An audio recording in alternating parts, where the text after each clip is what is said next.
Hello everyone, and welcome to week 4 of Yu-Gi-Oh! Master Duel, the King's Cup. The tournament where we have 20 duelists, who are all in a big round-robin tournament, all face each other once, and the person who wins at the end is the king or queen of games. Since week 3, a few things have changed that I need to tell you about. First, 2 of the decks slightly changed. We talked last week about Rin's deck and how Rin seemed to refuse to use one of her Wind Witch spells, even though she definitely could have and it would have been optimal. I got rid of all of them, and I replaced them with, let's see, I put a copy of Synchronized Realm in there.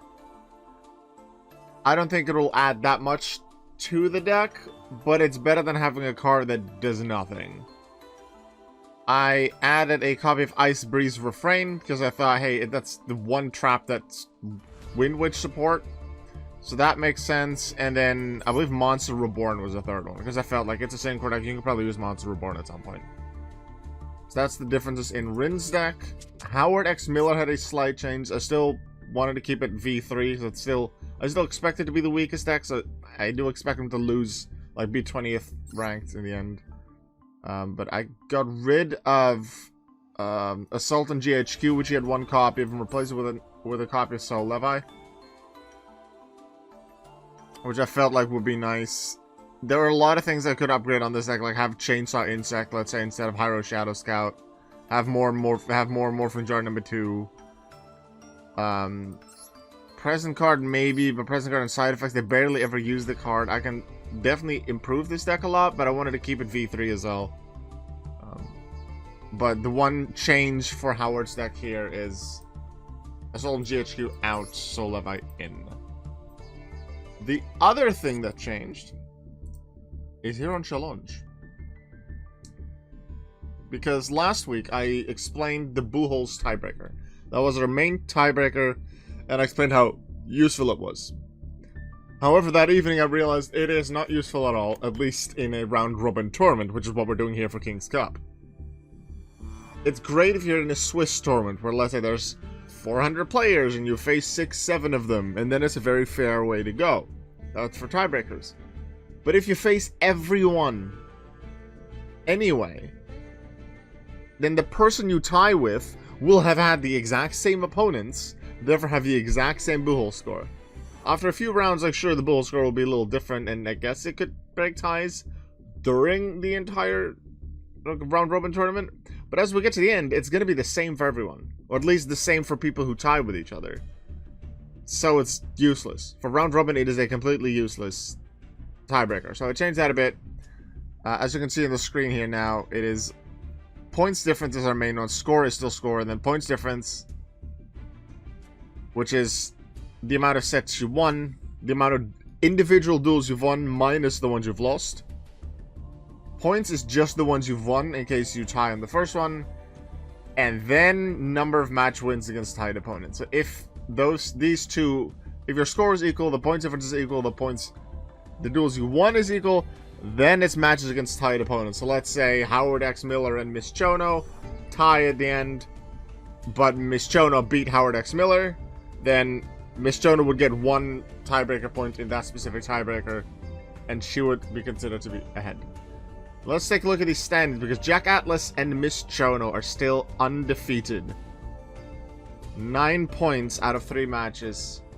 Both of a points difference of 5, because they did lose one duel. Just once, but they did, they won the match, and that is the important thing that gets them their points. And 7 points for Yami, Merrick, Aster Phoenix, and Nistro. 6 for Disa, Antinimi, Tricky Tommy Noel, Taya Gardner, Roman Goodwin. 5 for Yusho. 4 points for Rin, Angie, Brooke, Blue Maiden. 3 points for Tanya, Dipper, and Yami Yugi, who finally got a win last week. So let's see if he can keep this up and move himself further up in the rankings. Quattro still hasn't won. His deck turns out to be somewhat inconsistent. Can be very strong, but it hasn't really shown a lot of good consistency. I do expect him to win a few matches throughout this round-robin tournament. Howard X Miller, whether he will win a match or not, I'm not sure. He might. Oh, okay, you're gonna leave? I had my cat on my lap, but she just decided to jump off. Okay. You can do that. You don't have to be here. Are you gonna go downstairs? Bye-bye. I don't expect Howard X Miller to be 20th by the end of this, but who knows what'll happen. We still have 16 weeks to go.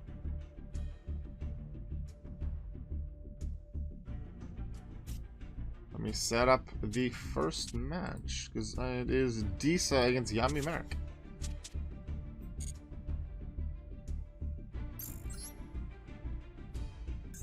And we're going to get this started. Here we go. Disa will start for us.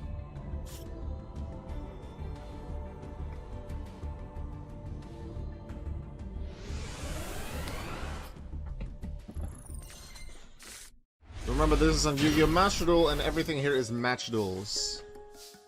If you win once, it is not over yet. If you lose once, you still have a chance to win the match. But even if you lose the match, if you win even one duel, it still gives you 1 point, which might be really important later on. Pachycephalo can be very good against a lot of decks. A lot of decks that special summon. However, Disa's deck focuses a lot on tribute summons.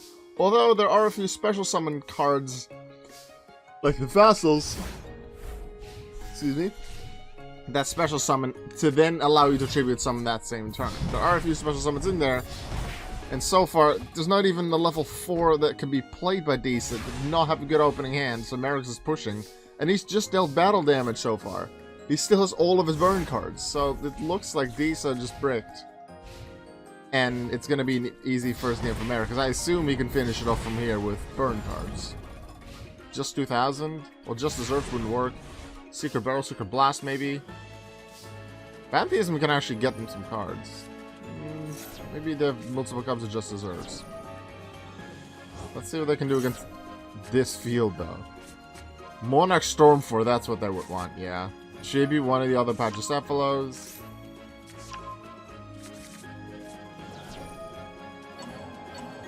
Okay. Setting up a bunch of other things. Secret Barrel, here we go. Merrick's had it. They added too many cards. Secret Barrel, boom, 2000, bye-bye. Game 1 to Merrick. Yep. If this was a Tag Force 3 tournament, it would have been just over right here. Merrick could have gone to the next round. But that's not how we do it in Master Duel. Game 1 to Yami Merrick. Oh. I said game 1 to Yami Merrick. Then we move to the second one. Where it's again going to be Disa to start. Let's see if she can actually have some decent opening hand cards. She has the Thunder Vassal, and there's no Pachycephalo on the field to stop any special summons. Much better opening hand.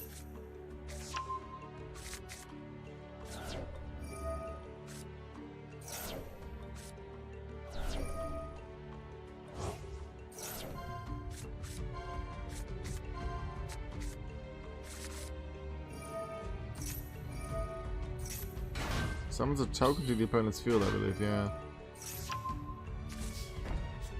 What's the point in that? Reduce it by 2, but then they didn't tribute it. What was the point in that then? Why would you Solemn Judgment to Chain Strike? That's 800 damage!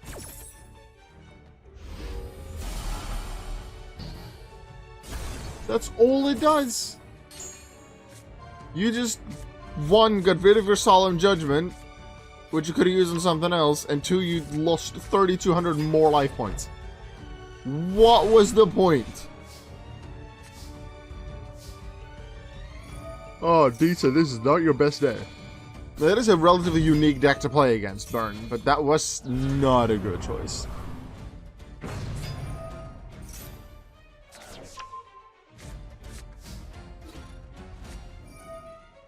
Okay, Waboku, so that was safe.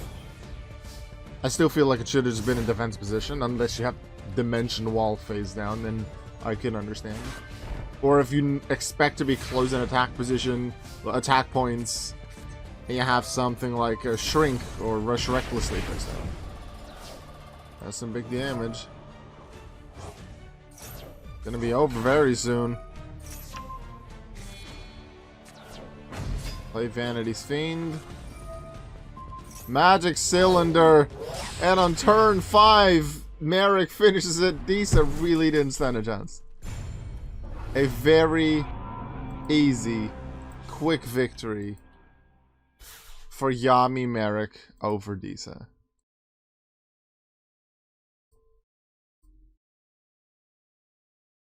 So that'll be 3 points for Merrick, and because Disa didn't win a single duel, she'll stay at the score she had before today. Alright, let's set up Aster Phoenix against Dipper Orion. Hi, Tanner, nice to see you. Thanks for stopping by. Aster Phoenix. The nice thing I did was I put all the King's Cup decks in this fire deck case, which makes it a lot easier to find the decks that I want. Actually, you can't even see them. Here. All the fire ones are King's Cup. Normally I have them different colors depending on the version of the deck. And then most of the King's Cup ones were built around the same time, so they were together. That's not the case anymore. Well, they're still mostly together, but this way it's a lot easier to find them, especially with the 100 decks that I have at this point. I have a lot of decks. Dipper, can you summon the card this time? I want you to summon the card. The one card. Draw the one card during your draw phase, please. And we can't see if it's in the opening hand or not, because Aster Phoenix is going to be the player whose hand we can see. Actually, can we see Aster's hand? Or yeah, we can, because we could see Disa's earlier, too.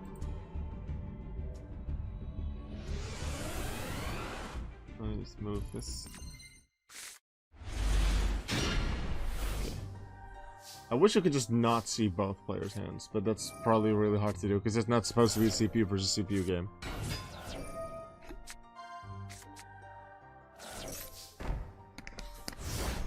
Also, if Minako, one of my viewers who's been in multiple Yu-Gi-Oh streams of mine recently, if they're around at some point during the stream,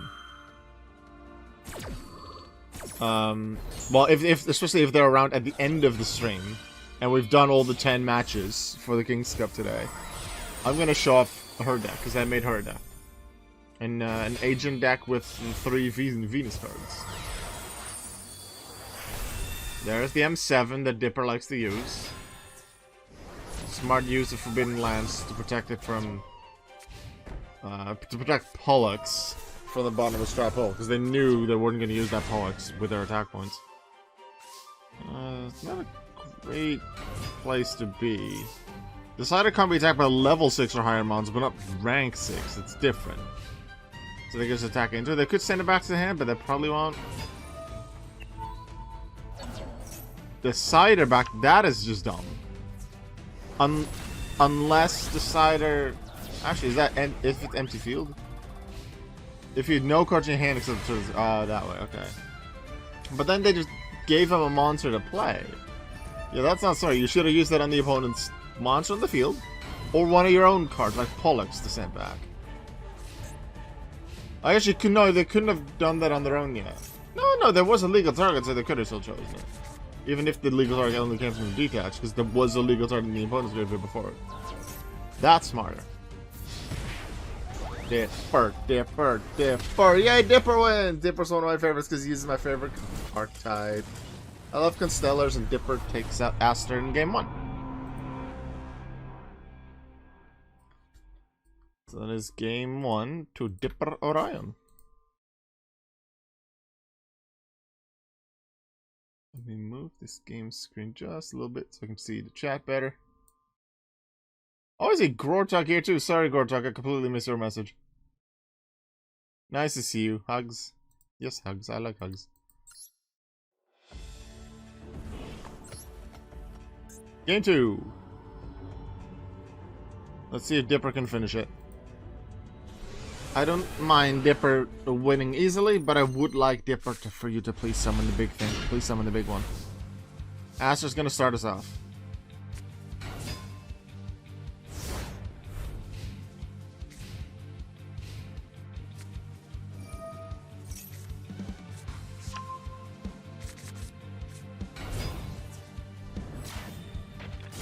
a bit of damage with Cavs.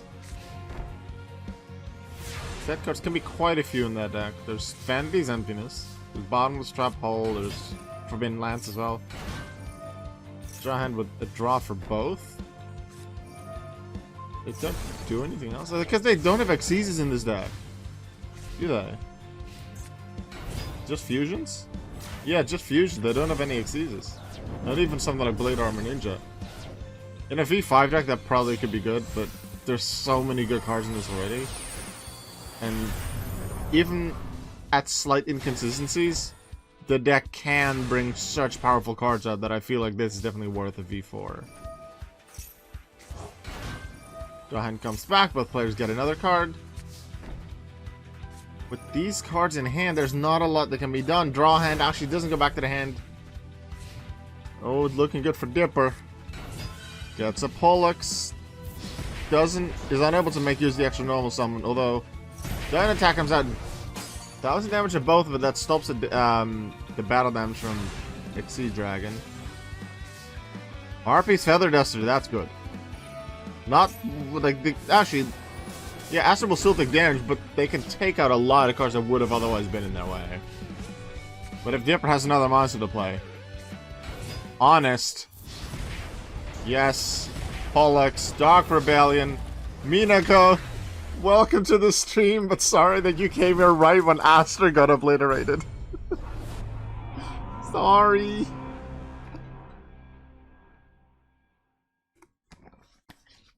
Aster just lost 2-0 without too much trouble. The 2 duels we've seen so far. Yeah, Aster Phoenix, as in Destiny Hero Boy. Hot guy. Yeah. He didn't have a great opening hand in both duels, and Dipper had a good opening hand, and that was just it. Aster lost 2-0.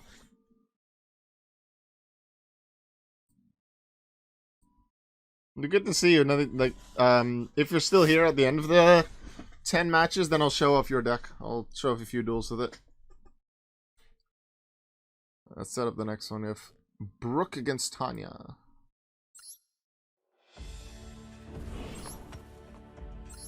And what I like seeing now that we've done 3 weeks, and especially if once we've done 4 weeks, it's going to be even different. The characters are going to spread out in terms of the points that they have. You're going to start seeing the good ones, the medium, like the front pack, the chasing pack, I guess I belong in the middle pack, and the ones that are just trying to not be in the back.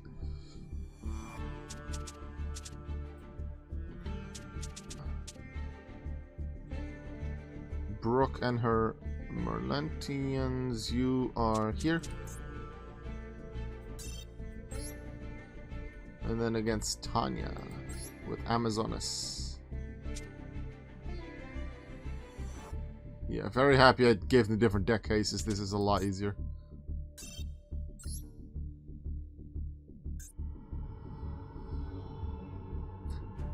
I swear I start my villain arc soon. I hate Jack Atlas. Jack hasn't even dueled yet. Jack is one of the 2 people that is leading the standings right now, though. Jack and Miss Chono both haven't lost yet. Let's see. Jack is against Taya today, and Miss Chono is against Howard. And Howard is one of the 2 that has only lost so far. The other being Quattro, other hot guy. But I did say in the intro to this stream today that I do expect Quattro to win at least a few matches. The deck isn't the most consistent, probably, but it's still strong. And he's gonna have to get some good cards at some point. Jack Atlas is one of the 2 people that haven't lost a match. Yet the one duel Jack has lost was against the character that's currently in last. So, weird things can happen. So the combo with Isolde, that's always dangerous. Into Nightmare Unicorn for Tanya. Driven Amazonas Scolobistus back to the deck. I still hate Jack Atlas.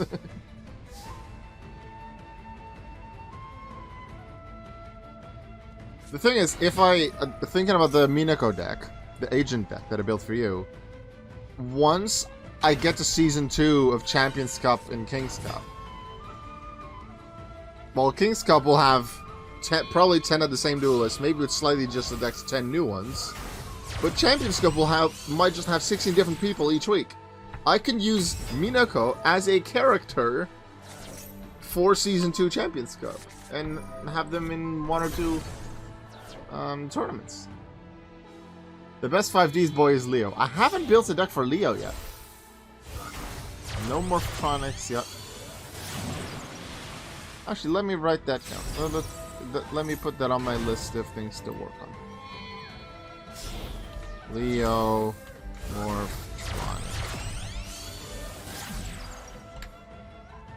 And the only time outside of tests, the first time I'm going to use them in a stream or in a video is probably when we get to Season 2 of King's Cup and Champions Cup. King's Cup, I just can only choose 10 new ones, the way it's looking right now, but in Champions Cup, it's going to be every week a bunch of different people. And it's not just limited to mostly GX characters like in the current Champions Cup. Still, Mad Luna doesn't have an archetype. Yeah, it's sort of a spirit theme, sort of, which is Spore. It feels a bit random, yeah, but probably because they knew she wouldn't duel much. I'm happy she actually dueled a few times, but she really doesn't duel too much. Which is unfortunate.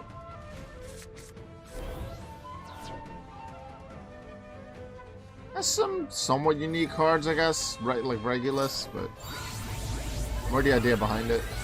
Ooh, Alka Firebrax is effective bringing Desert Locust. Are we going to see another Synchro Summon right after?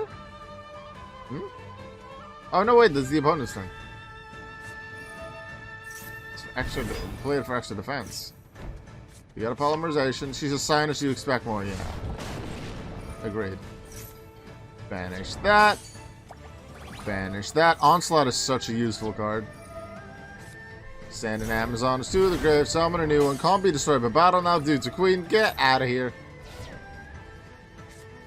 Polymerization. Baby Tiger, I believe, is treated as regular Tiger. So this could be both fusions. They go with Empress. Earlier I was thinking Brook looks really good, but Tanya's, like, once Tanya has a few Amazonas out and then has Amazonas Onslaught, that's just... That trap is so useful. I think that trap card is what made Amazonas so good in Duel Links. I think Amazonas were meta, or near meta, for a few months. And Onslaught was a very big reason for that.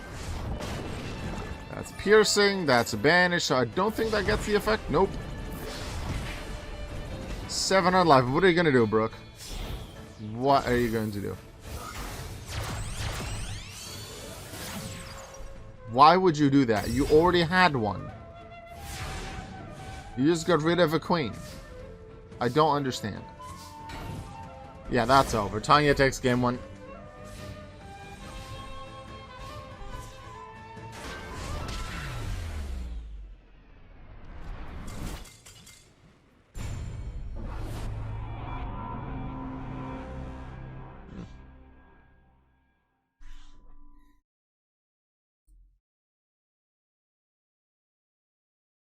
One 0 Tanya. Putting it in the score sheet already just so I don't forget. Then we go to game 2.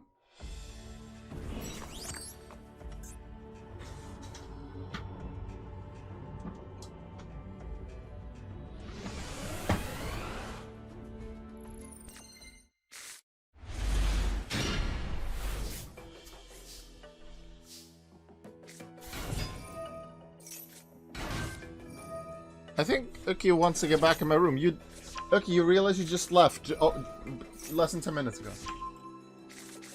You can come back in. Hello. There's still not going to be any milk in the thing though. There's not going to be milk in there. I know you're going to walk there. That's the first thing you're going to do. Oh, you're going to slip?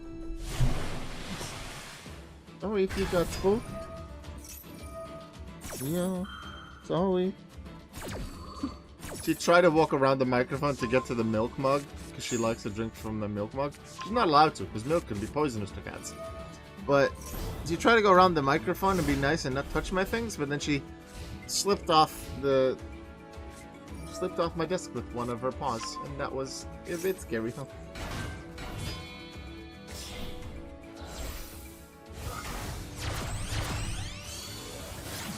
Boop, boop, boop, boop, boop. I don't think the microphone could pick this up, but you are really cute. Let me move this down a little bit so you can see the Uki a bit more. Where's that Uki?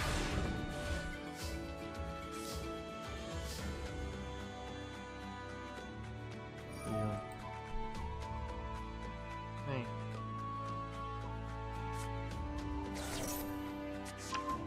I'll come back. Did you just go downstairs to eat or to pee?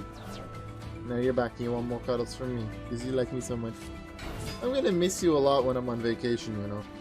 I'll be gone for only 2 weeks, but I'm gonna miss you a lot. Yeah, and we're gonna give lots of cuddles when I'm back.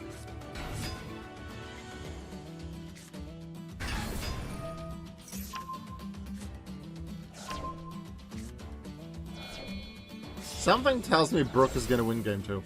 And it's gonna be the first not 2-0, because Aster lost pretty quickly to Dipper, and Yami Merrick won pretty quickly against Disa. But it's not as easy here.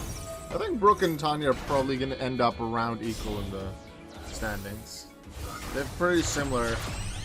I feel like consistencies and strengths in their deck. It comes in a lot of different ways, different types of cards, but in the same way, like, I feel like their strengths and weaknesses are relatively similar.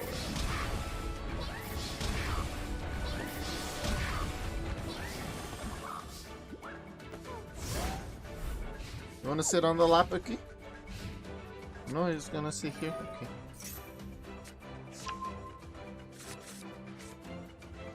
Yeah, I like when you like when I scratch you there, huh?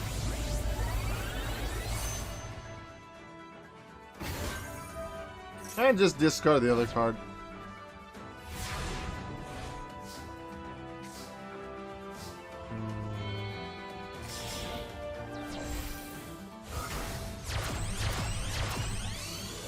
Here we go, Borrelsword Dragon. Let's just really destroy Tanya.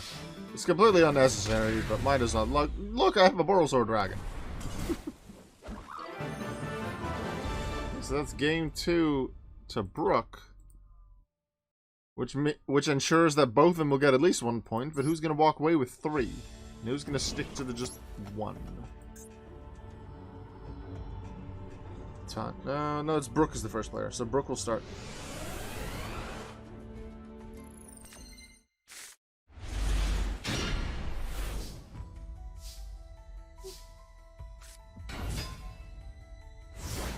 You've been coming to my streams a lot, huh? Maybe that's just because you like to be in my room during the afternoon and evening, and I just happen to stream then a lot.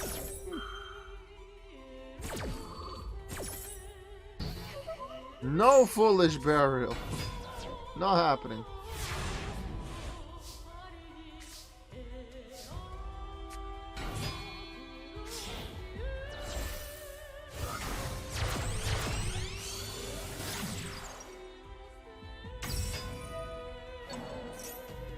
Your fur feels really nice today. Did you just clean it?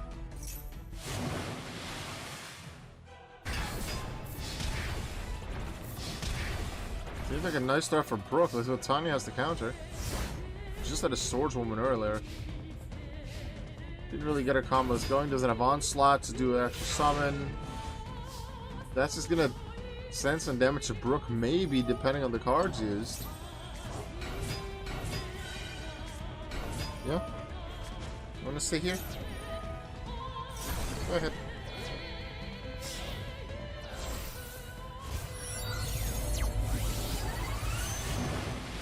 Ooh, I think that's the first time we've seen that one in King's Cup.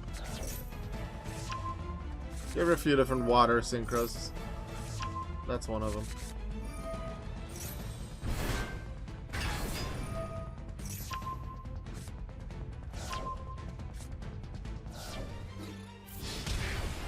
Tanya did really well in game 1, but then Brook took over. It's a 2-1 victory for Brook Walker over Tanya.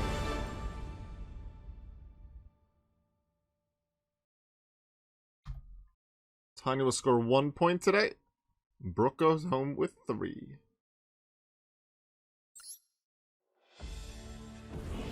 The next duel is the one that I expect to be the easiest one to predict the result of.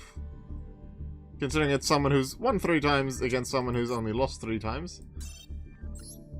But that doesn't have to mean everything. Going to see Miss Chono against Howard X. Miller. Are we going to see Howard's new card in action today? It might make it if it is not a huge extra chance. It's not a boss monster. It's not a massive consistency increase.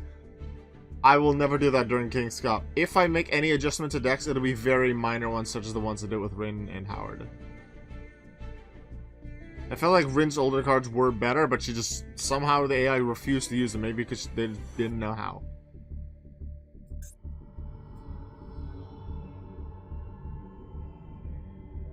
So I got rid of them and gave her some cards that would be useful. Maybe less useful than her spells that she has now, but it was okay. Ooh, Fusion Gate could go into one of the fusions. Let's start with Cosmo Brain. Immediately tribute for a Blue Eyes White Dragon.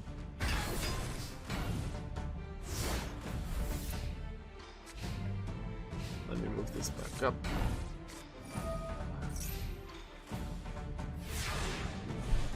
Riftkeeper Servant combined with something like Macrocosmos can be really hard to deal with if you don't spell and trap removal. So we're not going to see that Blacklist Soldier. But there's Advanced Ritual Art. There's still massive damage. Howard has some pretty nice mill cards and enough stuff that he can stall with, or attack back with. So that is a weakness of his deck.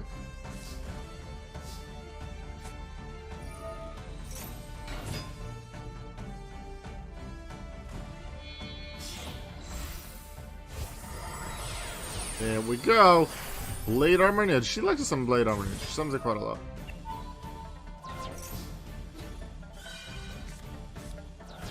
Wall of Revealing Light. There's one of his stall cards. There is spell and trap removal, I believe, in Miss Chono's deck, but not that much. She's now gonna have to deal with that. Increase one of your mon's attack, which she can't do. She has things like Excalibur, but that's only a 1-turn increase. Why would you play this in hero in attack position and then attack with it? Even if you knew that it was 0 defense. Maybe flip summon defender, then just put it back in defense position, just so you can use the effect the turn after. Maybe.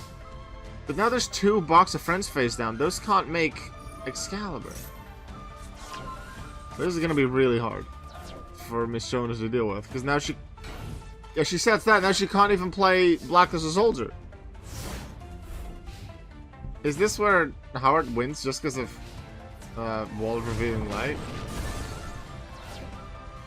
Now he's gonna attack with Doomdozer, because he does have something he can attack with that might clear the way for something else to come in, such as Blacklist Soldier. But it only gets its effect when it destroys something, right? Yeah. But it doesn't help. But this does. Are we going to see Excalibur? Or anything else that can go above 3,000 attack? That is another way to get above 3,000 attack, and that is permanent. And we're going to see another Xyz summon as well. But can that one get over it?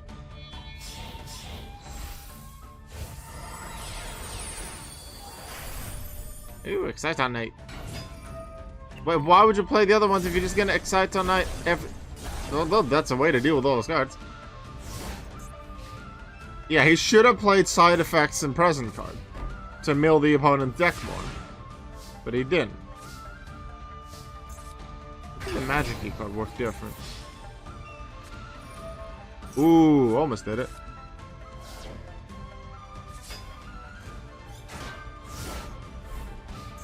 Oh, they just didn't use the second effect to immediately Xyz summon, and they just chose to Xyz summon regularly. Okay. Raigeki can be used as Advanced Ritual Art, can be used as the Pot of Greed for some extra cards. Yeah, Howard doesn't really use side effects of Present card until you can already finish the opponent off with them. Which isn't great. So if I improve his deck, I'll probably take both of those cards out. I'll probably make a version 4 deck for him. I've already made a deck, not really a playable deck, but more just ideas of what to put in Howard's deck if I decide to improve it. But he's gonna keep mostly the same cards in King stuff. Maybe later on I'll give him like one Chainsaw Insect, but I feel like for him that's enough of a consistency change to maybe not want to do it. Because it's okay to have some weaker duelists sometimes, or weaker decks. I'm seeing Quattro not having one yet, but it doesn't mean I suddenly need to change Quattro's deck a lot. I love that animation. I love that there's a few iconic cards like Blue Eyes, like Industry Gods, like Dark Magician, that have finish animations. If a direct attack from that monster is the one that finishes it. So Miss Chono does take game 1. Looked a bit difficult with Wall of Revealing Light up earlier, but Exciton Knight took care of that. That was a good one, good move from Miss Chono. Oh, one more duel. Howard starts. If he can get Wall of Revealing Light up early, then he might be able to do some good stuff. We've seen him win a duel before. He's already beaten Jack Atlas. In one duel, not a match. And it's Jack and Miss Chono who lead here. Advanced Witcher with Legendary Swordsman. As long as that trap there doesn't stop the attack, then this is extremely troublesome for Howard. So here comes Black Luster Soldier. Legendary Swordsman.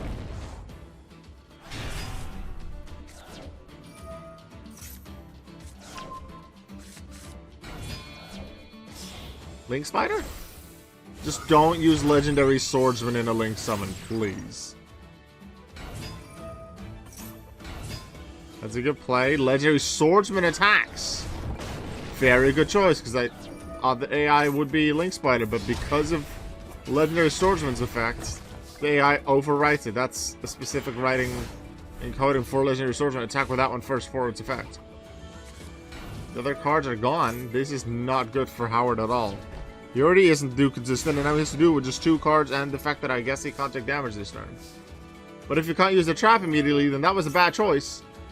Because Legendary Swordsman can take out that monster and then just...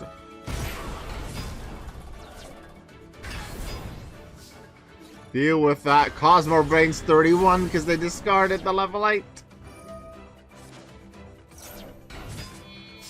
Good choice, good choice. All the others counted. Ooh, Princess Cologne. I haven't seen that one used yet. Box of Friends is not in the graveyard. If you're controlling the launch, you can control it.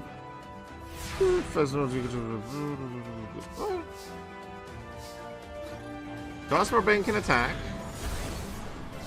If they can find... no, there's no other Blue Eyes. There's just one Blue Eyes Dragon in the deck. So for now, Cosmo Bane's the only one that makes it. But there is no monster to defend Howard. Miss Chono will stay undefeated. 4 wins out of 4 for Miss Chono.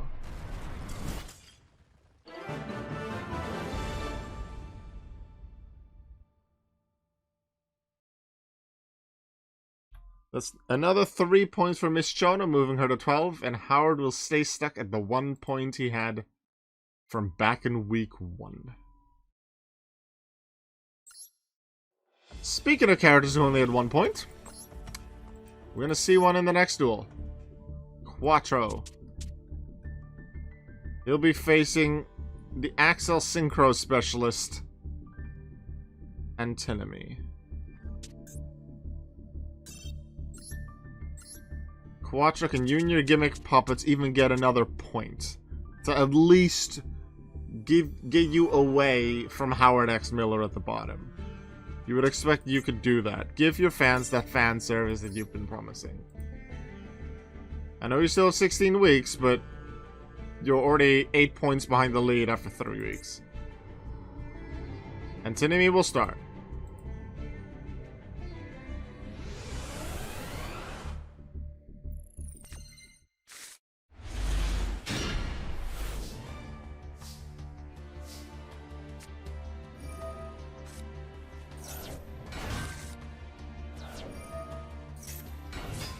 Not a great opening for him. He does have a light and a dark on the field now. So if those hit the grave, then BLS can come out. But Quattro doesn't have anything to summon either. Harpy's Feather Duster comes out to take out both the Quattro sets. Not a good start for Quattro. Let's get a rank of magic, but that's for later once he summons an Xyz. He first needs to summon the Xyz. And I didn't put all of the Gimmick Puppet support in this deck yet, because I wanted to keep that for version 5. But maybe that was the extra consistency the Gimmick Puppets needed to even work well in V4. Because I think this is... Actually, it's... Do they have more Xyzs than just the Gimmick Puppets? Yeah.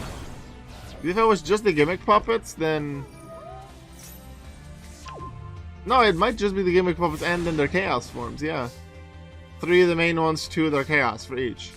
So then this... You could also argue this is a strong version 3 for Quattro. Because they're stuck to the Gimmick Puppets. I don't remember, I'd have to take a look at their extra deck. BLS is out, Quattro, what are you gonna do? Harpy Feather Duster, but that's not gonna help. Thanks to Mirror Force, like, ooh, your monsters won't be destroyed when you attack. Well, you're not going to get to attack.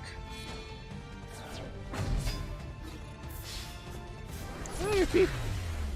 You want more scratches? Okay. That's game 1 to enemy.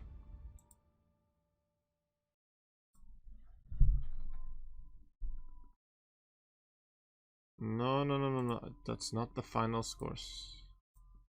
Not yet. Game 2.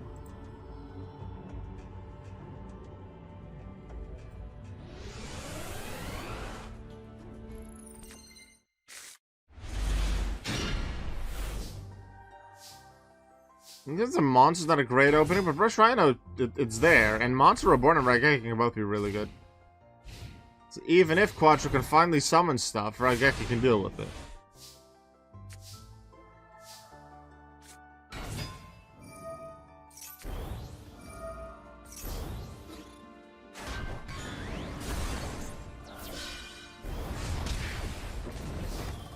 Look at that big damage already inflicted. Monster Reborn, bring the Scissor Arms out, and everyone gains the attack. It's not that just the Tech Genius gains attack, it's attack for every Tech Genius you control. Well, with 2 of those cards out, that's 1200 attack boost for every monster.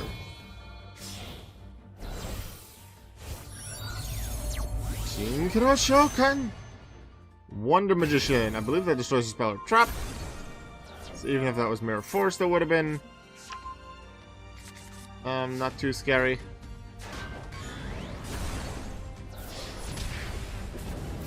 You know, the next duel I'm gonna check the details on Quattro's deck, because this might just be a strong V3 deck instead. They've been pretty inconsistent, but I also need to look at the extra deck, because the way I format the extra deck and how many cards outside of the character's archetype I use in it, that is also one of the differences between version 3 and 4. There's in version 4 where I give them a lot more freedom in terms of picking cards outside of their archetype that would be good, whether that's certain Synchro or Xyz monsters, or some support cards that come from other archetypes that just happen to work well. So you have that Kashtira at level 7 that you can easily special summon, that can be nice for stats, or just for being a level 7 for maybe Synchro or Link plays, whatever.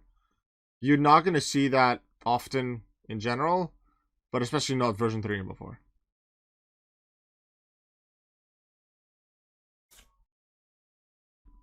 And Tinami takes both games and gains 3 points to his name. Interesting matchup next. Because before week 3, so after 2 weeks, Yami-Yugi had only lost. And Roman Goodwin had only won. Now Roman lost for the first time last week. Yugi won for the first time last week.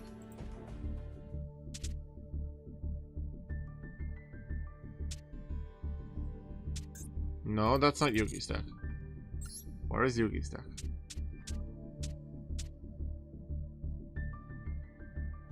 Yugi's deck. Where did I put Yugi's deck? Here's Yugi's deck. Yugi and Roman.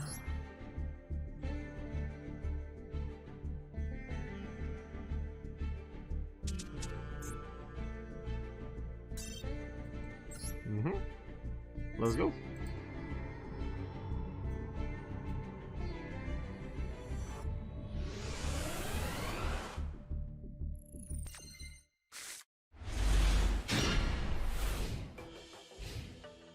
Let's immediately check that Quattro deck, and if it should maybe have called a V3. I'm not gonna make changes to it, just the naming of it, what is appropriate.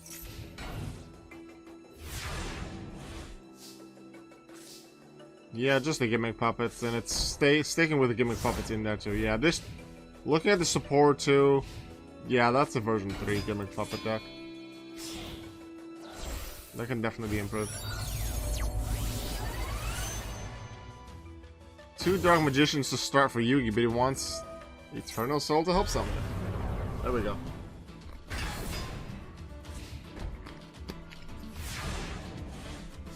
Hey. More scratchies, yay. Eternal Soul brings up the next Dark Magician. The Spider will put them in defense position, but at least they were able to do some good attack points. Well, damage, yeah. Putting them in the graveyard for whatever they summon here, you might think, that's not really worth it.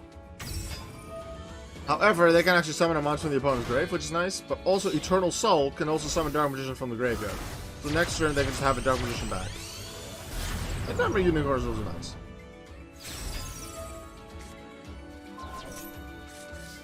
Get rid of a trap. Yep. I expect the Eternal Soul to be activated now to bring out a Dark Magician, and then they can just bring out the other Dark Magician that's already in the grave during their own turn, because it's a once per turn summon. Huh.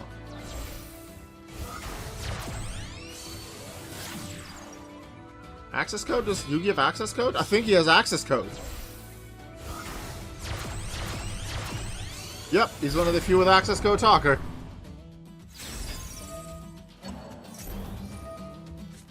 Also, the reason why Dark Magician didn't go into defense position because of Eternal Soul. Dark Magicians aren't effective.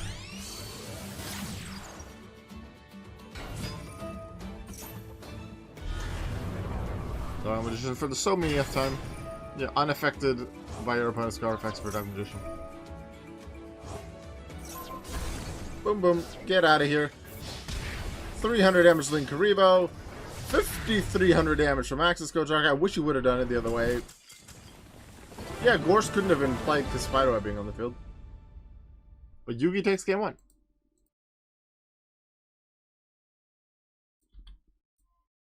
We're seeing the power of Yugi like how I expected. He still has some work to do if he wants to catch up to Miss Chono and to Jack. Even if Yugi wins today, he still needs to win twice while Miss Chono loses twice to even tie with Miss Chono in points. There's a lot to do, but everyone can win and everyone can lose at the same time.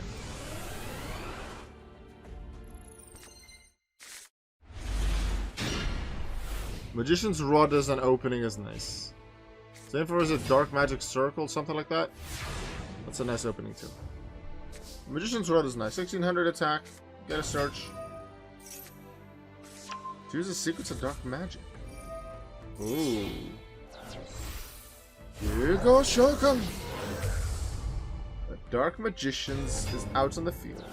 Or are out on the field. It's like it is because it's one monster, but it's two. It's interesting.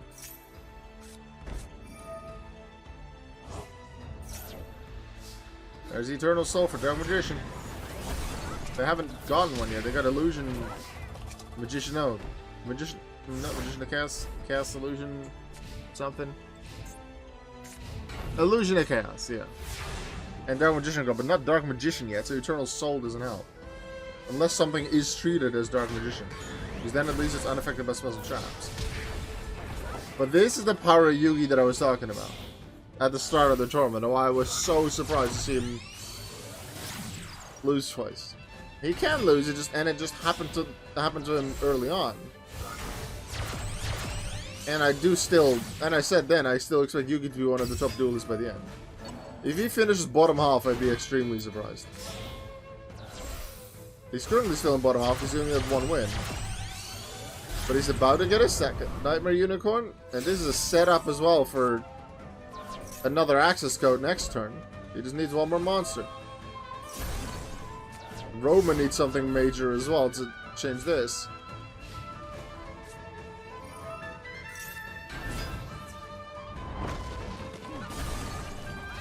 Well done. With solidarity, Spider beats over Unicorn. Eternal Soul doesn't help. You don't have a Dark Magician.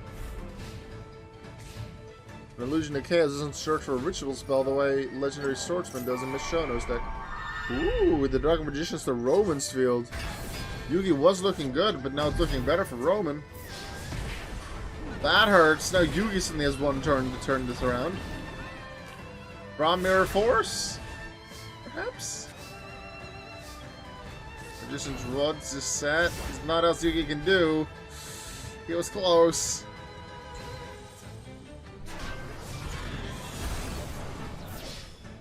Roman takes game 2.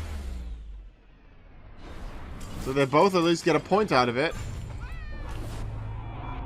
But who's going to go home with 3 points? Is Roman going to stay close to the top with his 3rd match win in 4 weeks? Or is Yugi going to tie Roman in points, both to 6, and move himself closer to the top in terms of position? He's still going to be 6 points away from Miss Jonas, just like at the start of this week. But there's others around him that will not have gained points, or not gained as many points, and he will overtake some of them. Well, I can feel Uki purring on my lap. I cannot hear it because of my headphones and the game music. I can feel the purring in my legs. Uki is really satisfied just sitting there and getting some scratches on the head. I see an Eternal Soul, I see a Dark Magician. That is something Yugi really likes to see.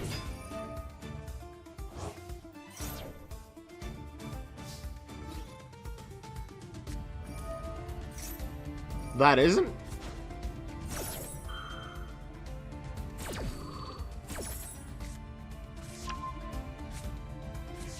But there's 2 more Dark Magicians, so they can play a lot with Eternal Soul.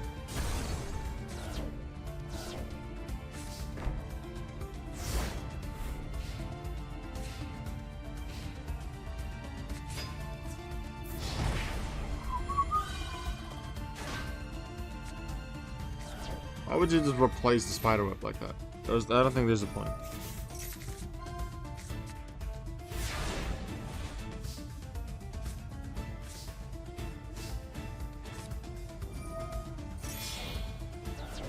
Fusion summon again. But here, it's Master of Chaos. Master of Chaos brings out the Dark Magician. I would say Roman is in trouble, but I also said that last game, and he ended up turning it around. So let's not celebrate too early. No Enchi. Changes them to defense. Because they didn't play Eternal Soul yet. Or was that this turn that they drew it? I don't remember. They're referring to find the 3rd spider web. Okay, so that one of the cards in his hand is just useless. Doesn't play the other one. That's the 3rd Dark Magician. Did I give them Xyz monsters? I don't think I did. Maybe 1 or 2, actually. That's another Dark Magician. If they destroy that monster with a Dark Magician, then they have exact game. And I don't think Roman Goodwin has Karibo. Yami Yugi, after 2 losses in the first 2 rounds, the first 2 weeks, he now has 2 match wins. Got a bit close with Roman in game 2. But Yami Yugi takes it.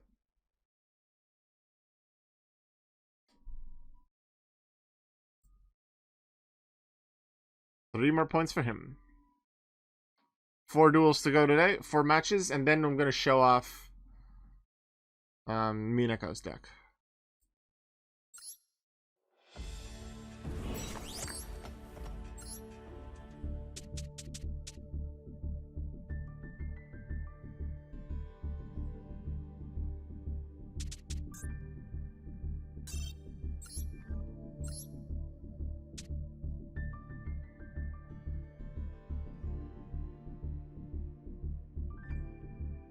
Where's Angie's deck? I didn't change Angie's deck. Oh, I just overlooked it. It's right here next to Merrick's. Shaddoll or Heroics? It's going to be the Shaddolls that start this duel.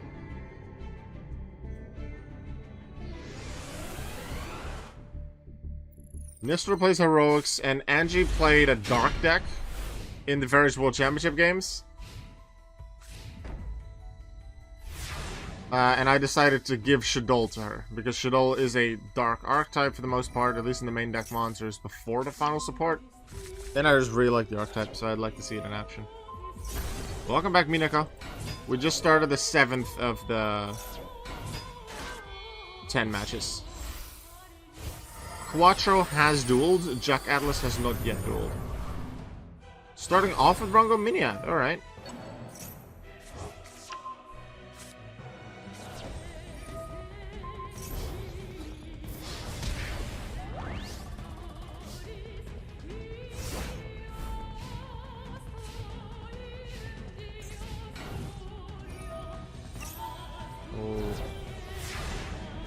Do you have anything else you can play? Shaddoll Fusion is down. If they had Shaddoll Fusion while Rongo Miniad was on the field, then that would have been great, because then they could just use monsters from the deck. But that wasn't the case. It's a banned Rongo in all of the formats, yep.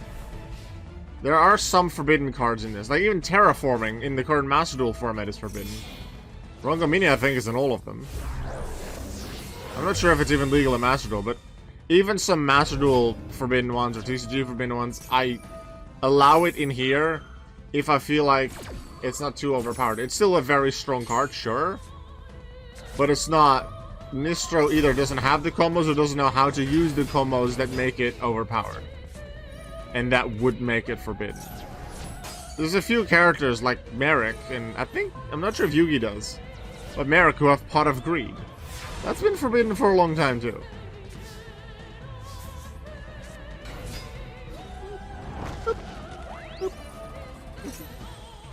Just looking around. My cat's still here. Well, still here. She left for 10 minutes and then, well, less than 10 minutes and then came back again. Probably just went downstairs to pee and eat and then come back.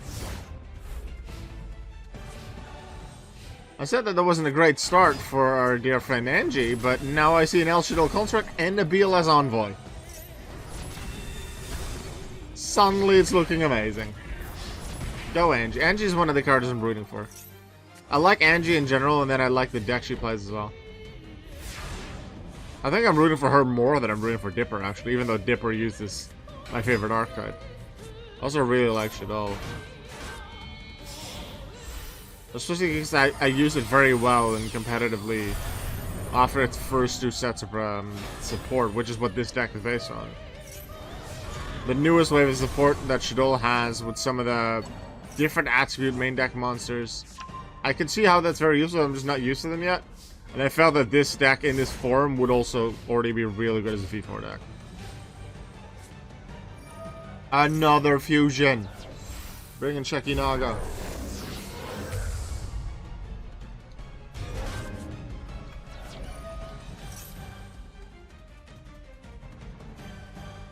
Are you drunk? Are you falling off?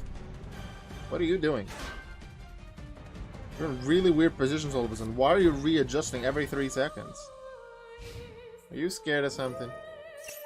What's up? What's going on? Rongo Miniad takes out BLS. It doesn't get destroyed by battle while it has Xyz material. There's still that great defensive Shekinaga. So that's gonna be hard to defeat for Nistro. There's Shekinaga gone. But here comes another El Shaddoll Construct. And that can use its effect to destroy Rongo Miniad.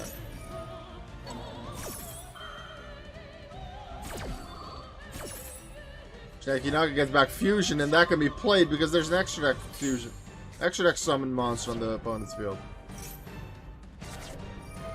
Send some cards to the grave, get an extra draw, get a Collapse Serpent. Why Construct? You could have just sent 2 from the deck. Okay, Winda.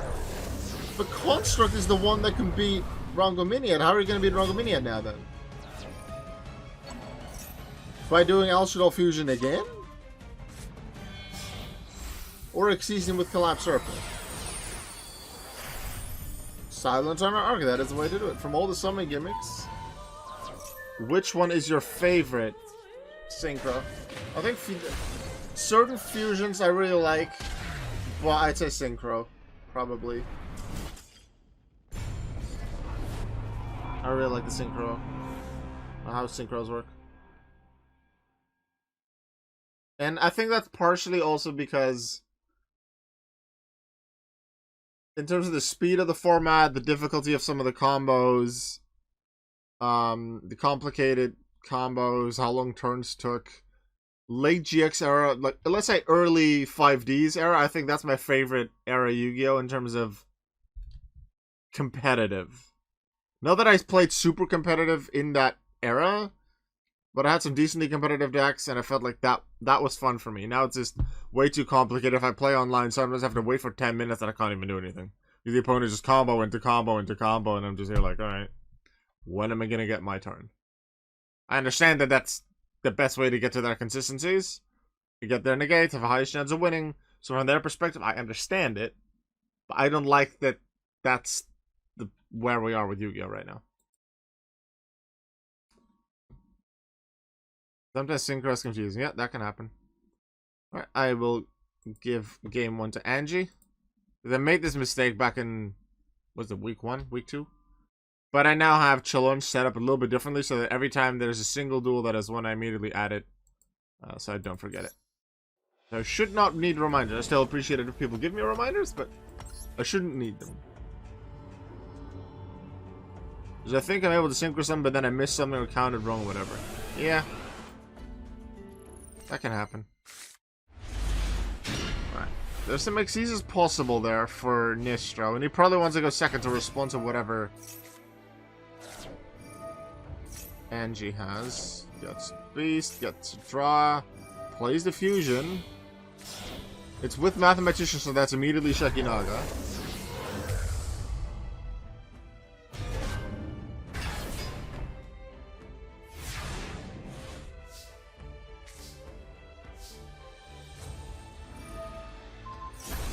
Set card gone, but Dark Arm Dragon's already out.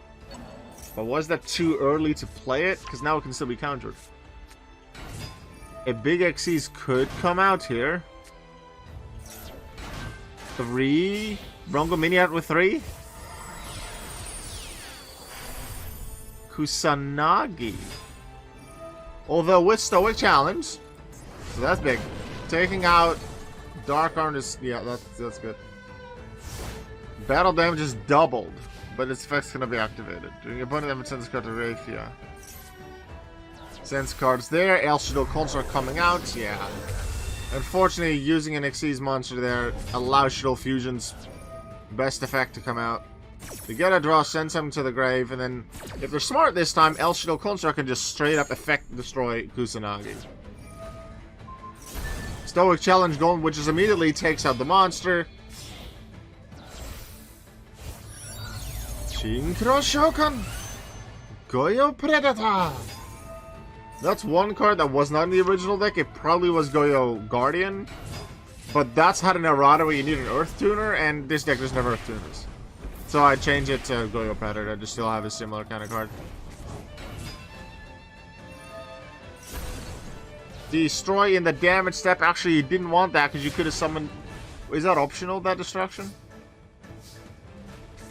No, it's mandatory. Okay, because if it was optional, then it shouldn't have happened. Then just battle damage and it's over.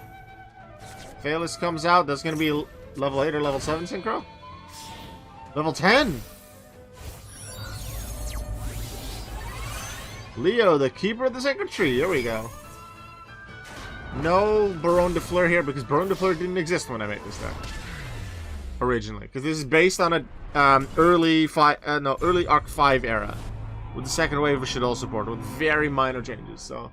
And I don't like to give a lot of decks the really good extra deck stuff that are relatively easy to summon. Things like Access Code Talk or things like Baronne de Fleur. Barone, there are decks with Barone in it, but not many. There are decks with Access Code Talker in it. Even in King's Cup, you've seen Yamayugi with it, and Yusho has it.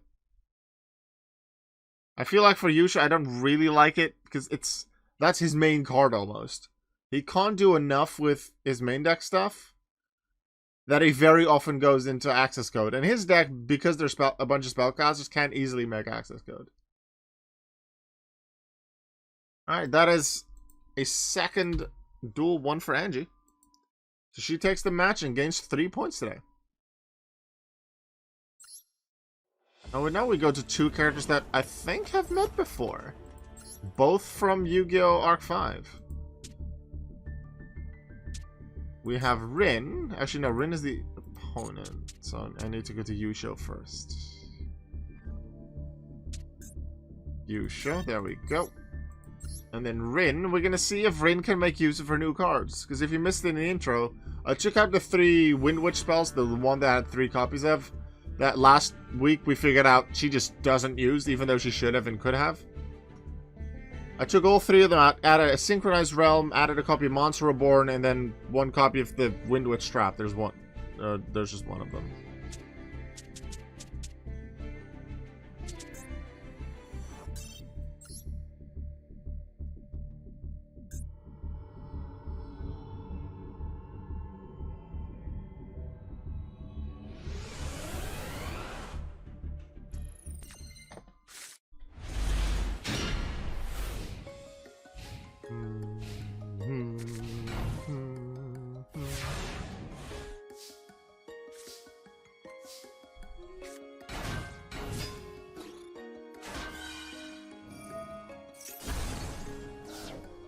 What's that part of the Sky People about? If this Scar battles, then what? I didn't quite see it. Jaybreaker is nice. If this card attacks an opponent's monster while you control another performing Palmons, you can destroy the opponent's monster. Okay, nice. Ooh, Lostwind banished. That means you can't even come back if an extra deck monster is summoned. Ooh. Here's Zark. You're not gonna see a spell card this turn from Yusho, so we won't be seeing the other effect that trap can do. The Zark by itself is scary. It's not gonna stay on the field for too long.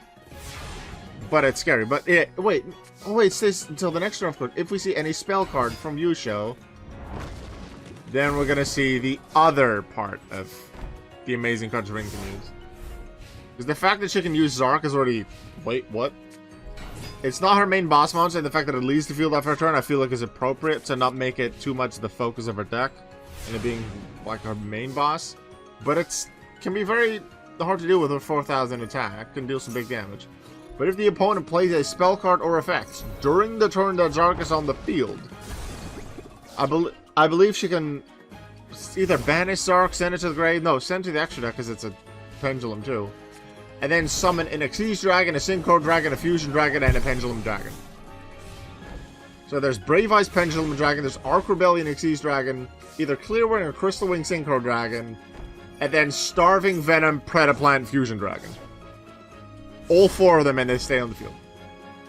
Only one of them actually is able to use its effect because they weren't properly Xyz Summon or Fusion Summon, but just straight up 4 big monsters in the field. That is something Rin can do.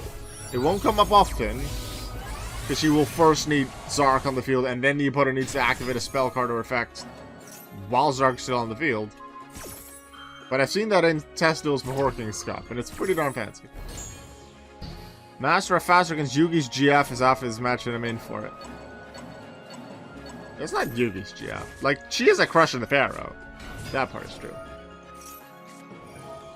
Taya was the one that first beat Yugi.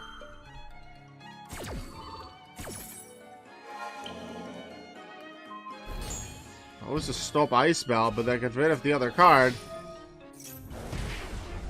So what does Smile Will do?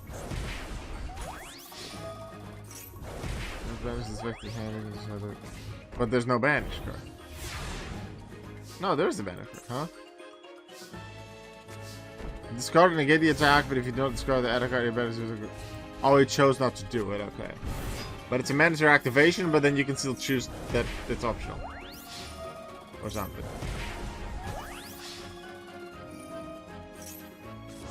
Now he adds it and discards it. Okay, Droplet gets rid of that. He survives on the... What?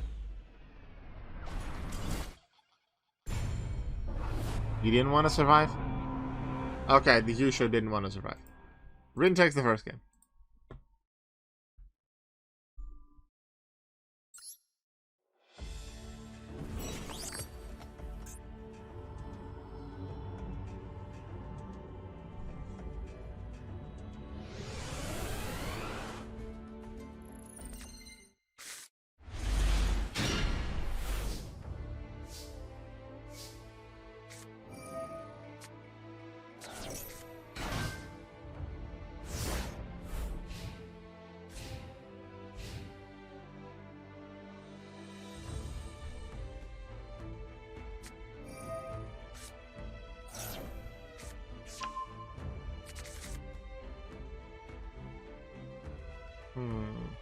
No spells and shot for Yusho.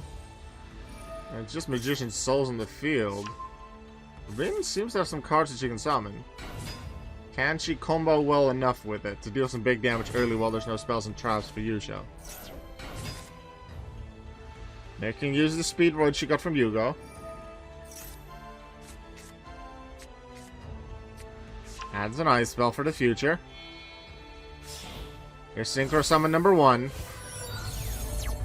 A Clearwing Synchro Dragon. Yeah, she got that from Yugo as well. That felt appropriate. It's a wind monster as well that I synchro to have. That plus a level 1 tuner, which Rin does have, makes Crystal Wing.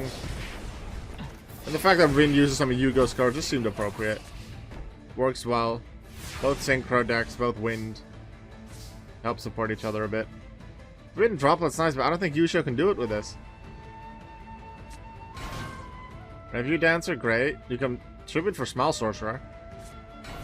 Right? Normal summon Odd Eye Synchron, and then what? Synchro? Have a level 5?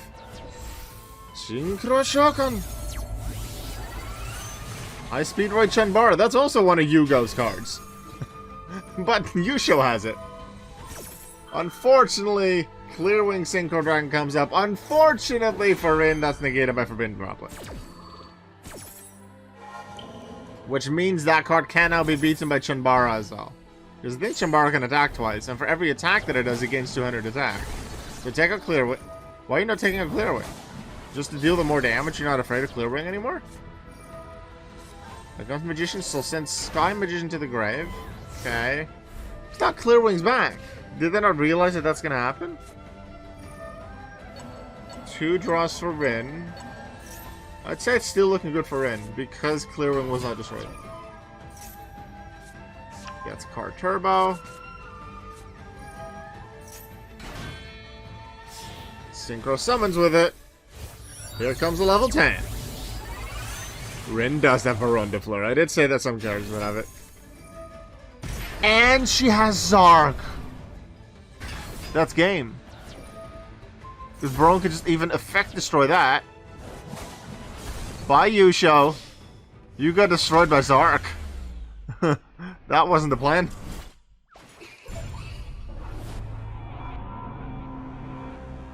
Did Rin actually make use of any of her new cards? I don't think I saw her trap. She didn't make use of Synchro. Did she use Monster Reborn at some point? She might have.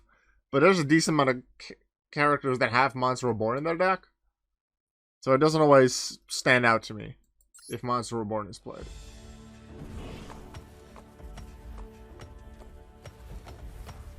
That is Rin with a match win.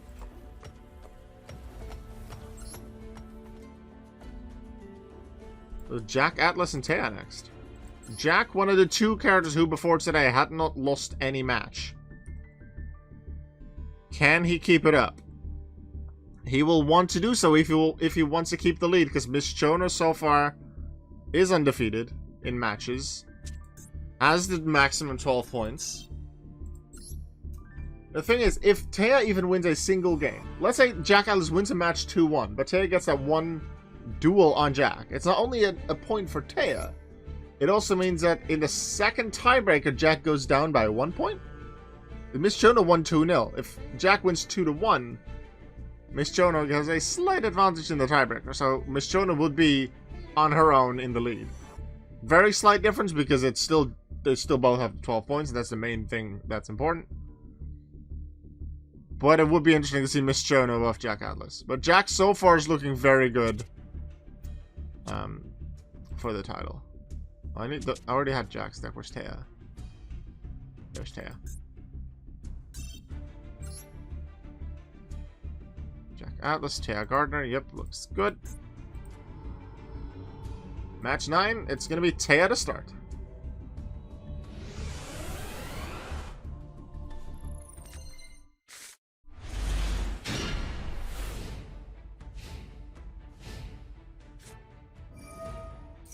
Taya can be really disruptive. She has a lot of counter traps, but she hasn't played any of them yet. Probably want to keep Harpy's Feather Duster for when the counter traps come in. That's a smart one, probably. Keep that, but Pyramid Turtle then summons Endless Decay. That's half the opponent's life points. 4,000.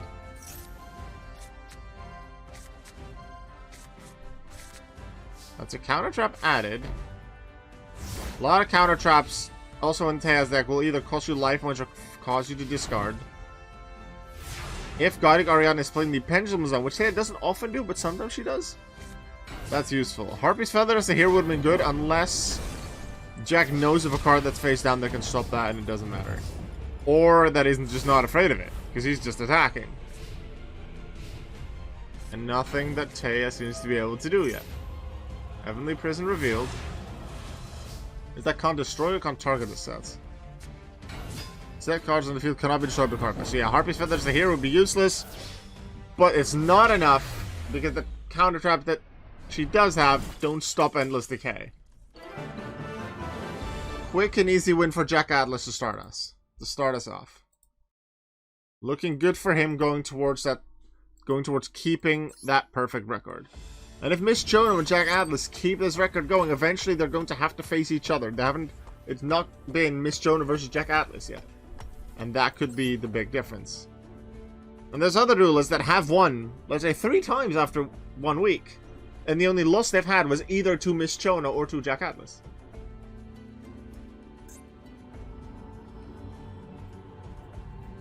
So they could have been in that front fight, like at the top, if they hadn't faced one of the other top ones first. Endless Decay again, but the main way you want to summon that is with Pyramid Turtle.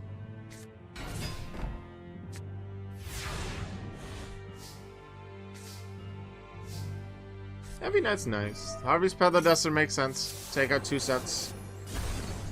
Solemn Warning and a Force Back. Force Back can be a bit annoying with Disrupt. Solemn Warning is probably the worst one.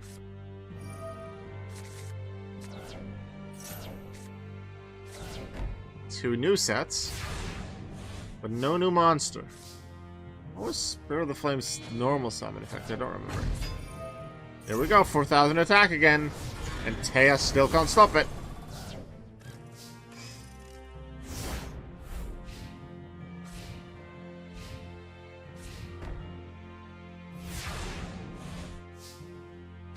Let's play rock, paper, scissors with the Geargiana. And paper. Ah, I lost a paper. And paper again. Ah, I lost. Too bad. I'm not gonna have time to do best duo of 3 because I think Jack might win this one. Solemn Judgment of Clock resonated. That means she doesn't have anything else good. Jack Atlas stays undefeated. Jack Atlas beats Taya 2-0.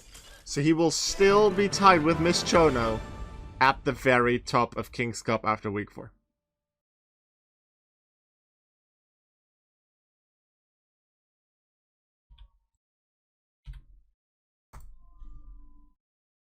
That was pretty quick. One more duel. Well, one more match, and then I'm going to show off Minako's deck, because I promised I'd do that. Tricky Tommy Noble and Blue Maiden.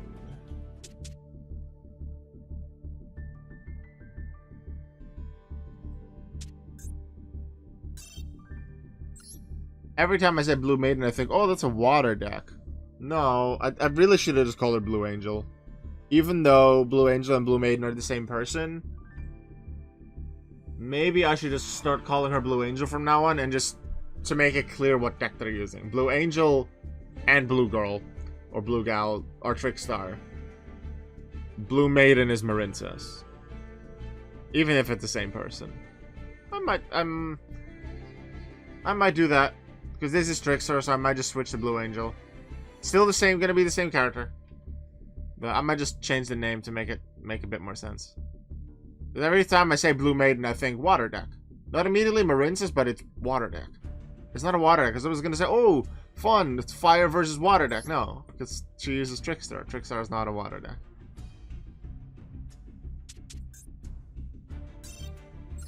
If anything, Trickstar is a burn deck. Our final match for Week 4 King's Cup is going to be Tricky Tommy Noble and the Fire Fists to start the duel.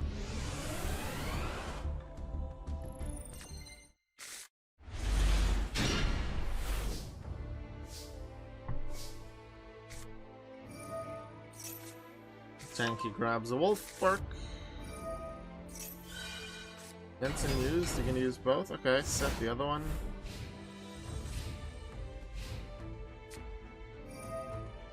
Darkroom Snout, that's good. Ooh, adds Licorice. Licorice can help with some burn. Then Lilybell added, or Light Stage. Because Light Stage with Licorice can add do a lot of damage. Lilybell added, so that effect will summon it. Link? Yeah, Link. Holly Angel? No, that's not their Link out of Holly Angel's Nightmare Phoenix. One of the few non-Trickstars in the extra deck. Takes a Dimensional Prison, which puts Trickstar Reincarnation in the grave, which brings back a card. Not bad. Lilybell can attack directly. As Licorice back to the hand. I like it. Then Wolfbark down as well, even with the 200 attack boost. Nice play, Blue Maiden. Nice play. And the Nightmare Unicorn's gonna get rid of another card. Looking good. The set card will be locked by Gyoko almost certainly. And then Darkroom might be taken out by MSD, but they might wait. But this is where Blue Maiden needs to push. Push for hard damage.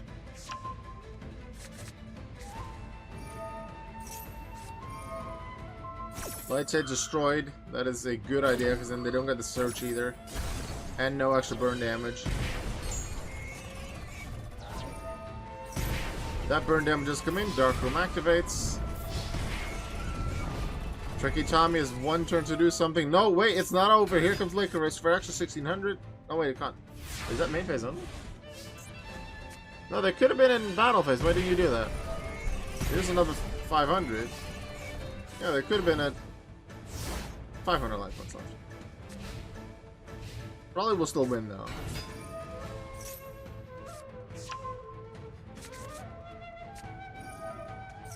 Lilybell for special summon. They go for another Link 2. And we are going to get Trickstar Crimson Heart. Is that the one that increases life points? Or is that a different one? Oh, we're gonna see some extra damage because of that's draws, and the draw makes Licorice go off. That makes sense. There is a space for another Link in the middle zone.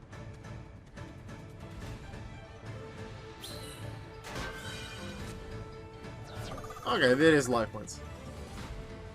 And what makes them gain life points then? A Trickstar Bloom.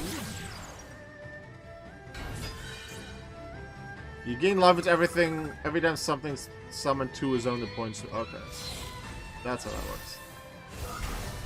If you combine the decks that they used, or at least add cards iconic to them, like Jack having Hot Red Dragon, Archfiend Abyss. Yeah, but that's. Hot Red Dragon, Archfiend Abyss is his manga deck.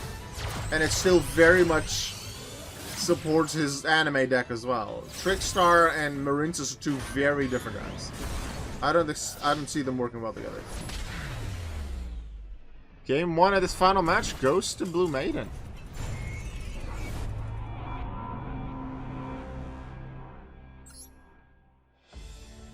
Tommy, you might need to summon your ultimate baseball kid, otherwise you're not gonna win. Maybe.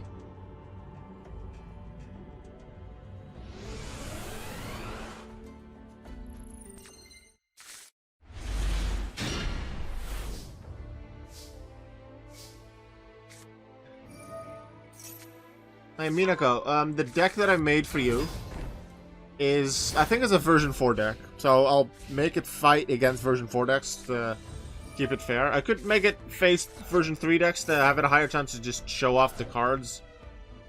But at the same time, to keep it fair, maybe I make it a version 4 deck. I'm thinking. Now I'll start with a version 3 deck just to be able to show off the cards a bit more, hopefully. Have a bit less opposition. But if I make it face other version 4 decks, would you like me to have the opponents be people in King's Cup? Or other decks that I have that are about the same skill and strength level? Or do you not care?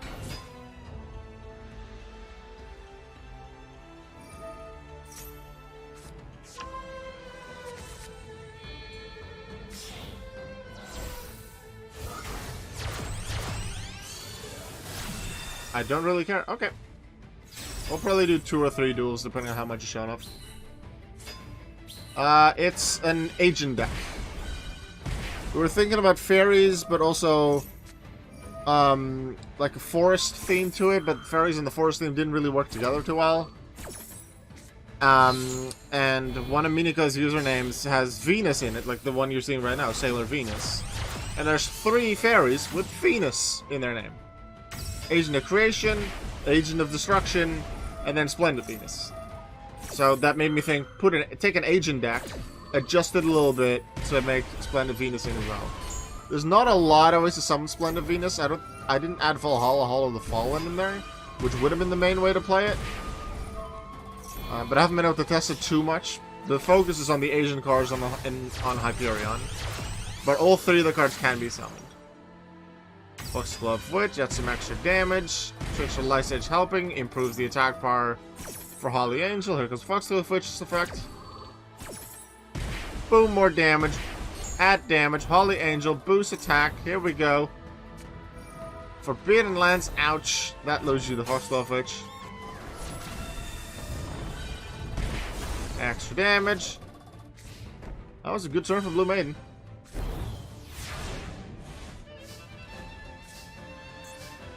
Yeah, Wiretap couldn't be used, okay. Night Beam destroys that set card. I don't think Tommy's gonna make this. Looks like it's gonna be a loss.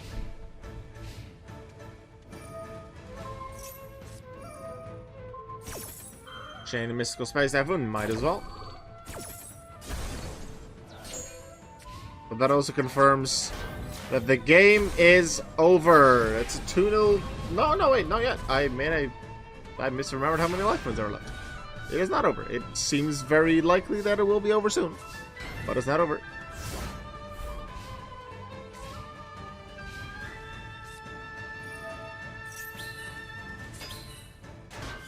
Why one of those tokens in attack position?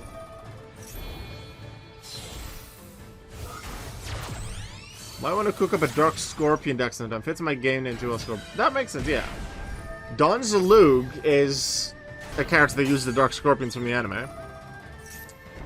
And he is in the Champions. He already qualified for Champions Cup back in Tag Force. If he wins that, I'm 100% making that deck in Master Duel. Whoever wins Champions Cup, if I don't already have their deck in Master Duel, I'm going to add it in Master Duel. Not only because I feel like that's appropriate, but also because the second season of Champions Cup will take place in Master Duel, where there's a lot more characters, a lot more decks available. And I want it so that whoever won the most recent Champions Cup, let's say that's Don Zalug, will be defending that title the next time. So they will automatically qualify for the next Champions Cup.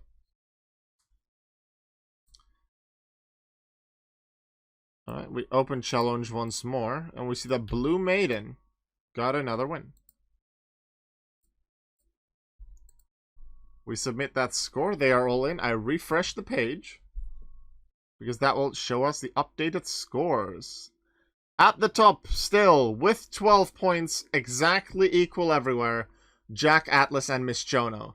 Remember how I said that there's a character that has won every match except one? Yami Merrick's loss, only loss so far, was against Miss Chono. I think it was even week 1, might have been week 2. So if Yami Merrick and Miss Chono would have faced off against each other later on in the rounds, Yami Merrick could have also been there with 12 points. Because he has the 9 wins from his 3 match wins, but in his loss against Miss Chono, he got 1 duel won. He won 1 duel, so he did get that 1 point. That is the one single duel that Miss Chono has lost so far. Miss Chono lost to the person who's currently ranked 3rd. Jack Atlas's 1 duel loss was against the person who's currently ranked last. That was definitely week 1. So let's see who else is there. Yami Merrick now on his own, 3rd place with 10 points. Antinomy is now into 4th with 9 points. Then a lot of characters on 7 with 2 wins, 2 losses, but somewhere in there, one of those losses, they got a single point. So it's Rin and Angie, who have the better points difference tiebreaker, so they are ranked above everyone else. Then it's Blue Maid and Roman Goodwin. Same points difference, same points gained, but they both have a win against someone else that they tie with up to that point, either Aster Phoenix, Brooke Walker, or Nistro. Or one of each other. That is possible too. So that's why they're ranked above the other 3 here. They have Aster Phoenix, Brooke Walker, Nistro around the middle point with 7. Having a nightmare, okay? You're shaking. It's okay, you're safe. I will give you some more pets. So this is around the middle point. I keep thinking about it, and I haven't changed my mind since I came up with it. That at the end of Season 1 of King's Cup, so after we've had 19 duels, so everyone has had all their matches, the top 10 stay in for Season 2. I might adjust their deck a bit, like more than just 1 card, and the bottom 10 go out. They might still appear in Champions Cup, wherever, but they're out of the King's Cup round robin, and I bring in new characters. So if I take out a bunch of Zexal characters, let's say they don't do well, I'll add in a few new ones, but also I want to add another manga character. I want to add another game-exclusive character, maybe a character that is exclusive to Dungeon Dice Monsters, because there's like 8 or 10 characters for that. There's even a dog. Might add that one in. Anyway, 12th place now for Dipper Orion. After that victory, you'll be happy with that. And then Disa is in 13th. Well, actually, tied with Dipper, really. Then tied for 14th is Tricky Tommy with Taya. Yami Yugi hasn't gained too much. Is at 6 points now. Went from 18th to 16th. But look how far 1 win can take you. 6 points to 9 points would put you in 4th or 5th. Now, others will win as well. But if he wins next week, Yami Yugi, he'll probably gain a lot of positions. Yusha Sakaki is now on his own in 17th. Having won 1 match, but in 2 of his losses, he at least got 1 dual win, so he has 5 points. Chani has 4, and then Quattro and Howard still tied at the bottom. Tied 19th. Both a single dual won so far. At least everyone has points, but the 2 of them will hope to do better next time. Let's see, Bruno with a TG deck in 4th at the moment. This could be interesting with TG, so this is something that I should help. Maybe. It's definitely not the latest support for TG. I've made a deck for him with that, but not all of them are in this version of Master Duel. And I'll just keep him with this deck for the King's Cup. But there's definitely a lot of... If there's like a recent wave of support, Red Dragon Archfiend has that. TG has that. A bunch of archives have it. Even Gimmick Puppet. Then I'm probably not going to have them in this tournament because I want to stick to mostly V4 decks, and the support will make them too strong, make them V5. Alright, now let's take a look at what the matchups are going to be next week.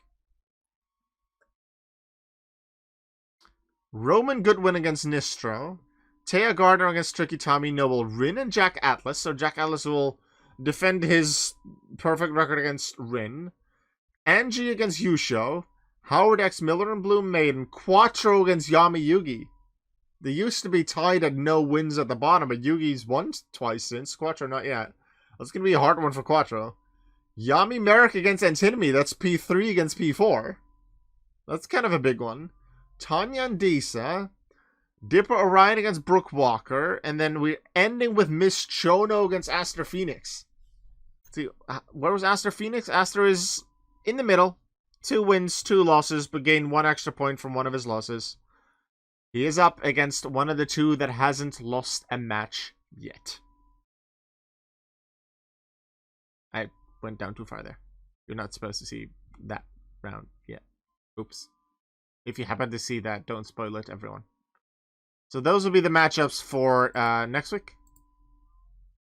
Poor Quattro. Yeah, Quattro, I do expect him to win a few more duels and probably a few matches too, but so far it just hasn't worked out for him, and it's against Yami Yugi next week. Right, let's set up some duels for the Minako deck. Actually, let's just show you the Minako deck first. The Minako deck's obviously right at the top because I just recently made it. What other deck do I want to see? Bandit Keith. I made a Bandit Keith deck today. A version 3 deck, not super strong. But I made a Bandit Keith deck. But first, let's show that deck. Turn the bracket off. I don't know what Miss Chono used, but going up against Disney Heroes, that's a tough one. True, but Miss Chono has a... I'll quickly show that one off too. It's one of the few decks that I've made that I made completely custom. Because some decks I took from another game, like let's say Attack Force or the World Championship games, and I adjusted it a bit. Some of them I took from a competitive tournament and adjusted it to take out some of the, let's say, hand traps like Ash Blossom Maxi. Added in some other things to make it feel more appropriate for this game and make it more fun. But there's some decks that I made completely custom.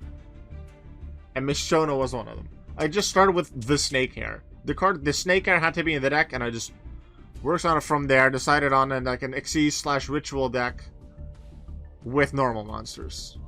Where's Miss Chono? Oh, there. So this is Miss Chono's deck. 2 Snake Hair, 3 Megalith Smashing Axe, 3 Beckoned by the World Chalice. I could have added another monster with 2000 attack, but I wanted a warrior so that she could make use of some of the warrior, some of the rank 4 Xyzs that needed warriors, like Blade of Ninja and King Arthur. She has the dinos as well with Logia and Dol, because she doesn't summon them too often. She has Box of Friends to use with some normal monsters. Rescue Rabbit to get some quick Xyzs going. Cosmo Mermaid does have Orichalcos Shuneros, which she barely ever draws into. And therefore she hasn't played it much either. Easily her ace, Black Luster Soldier, Legendary Swordman. So good. Especially if you pair it with Advanced Ritual Art, because if you have BLS in the hand, it can just, instead of your draw, just search for a ritual spell. And with Advanced Ritual Art, you don't need any other cards in your hand to tribute, because you get them from the deck. And then a few other, like this is a normal monster support card. This one is normal monster support to a certain degree. And then some other just generally good cards, like 2 different Mirror Forces. Quite a lot of normal support. Has First of the Dragons in case Fusion Gate has decided to be used.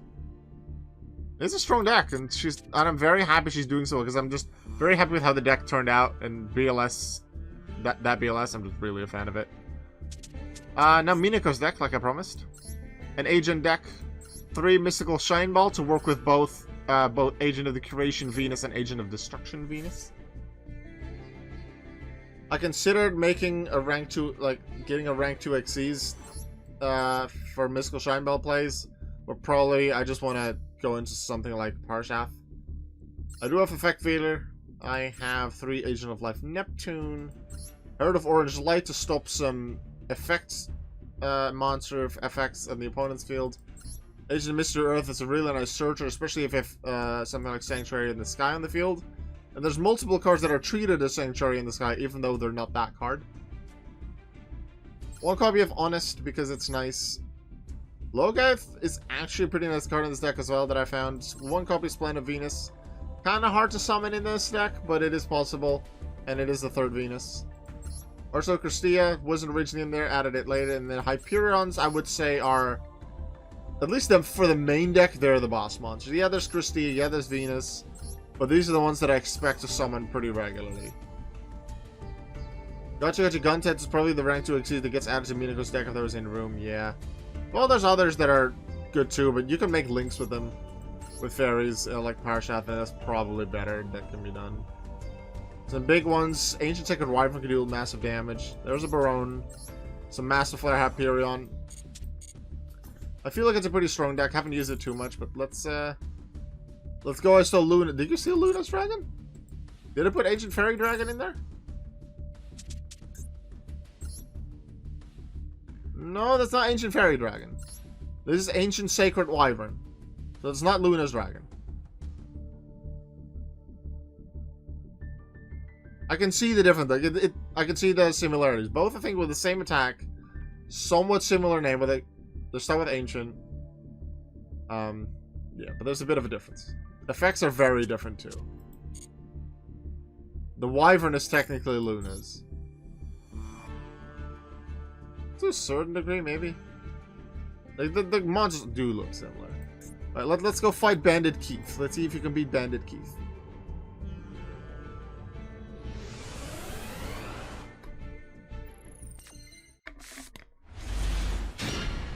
We started with multiple hand traps. That's one thing I don't like.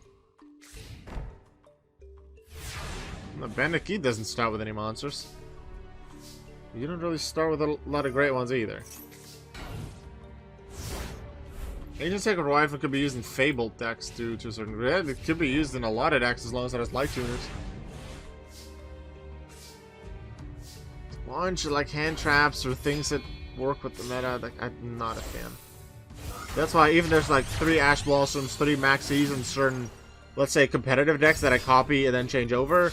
I keep maximum 1 of each of them in the deck, unless I feel like a deck uses Ash Blossom super well because it is Zombie Tuner, and they can do more with that, or multiple Effect Failures because a deck using Spellcaster Tuners. I think Effect Failures is Spellcaster. Yeah.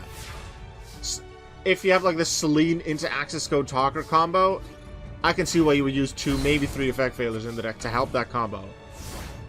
Because Effect Failure is useful for that, getting Access Code Talker going. I believe Yusha Sakaki in the King's Cup has that. He has 2 or 3 Effect Failures. Not a great start so far for Minako. Not a lot of the nice searchers. Mostly hand traps. Let's see if she can come back from this. A little bit of... Why the tokens in attack? There is no reason. Ooh, that's some big damage. Ouch.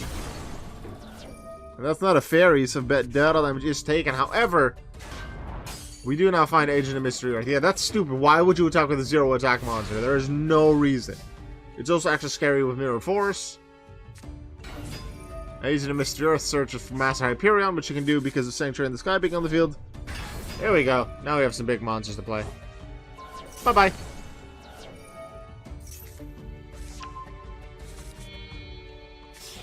Synchro Shogun. I keep forgetting that Heart of Orange Light is a tuner. Green and purple light or not, here goes Master Flare Hyperion. That looks really cool. When you put activates card or effect, you can banish a fairy from the hand or grave and target one card and field banished straight up when they activate any effect. Except during the damage step. Well played. Well played, Bandit Keith.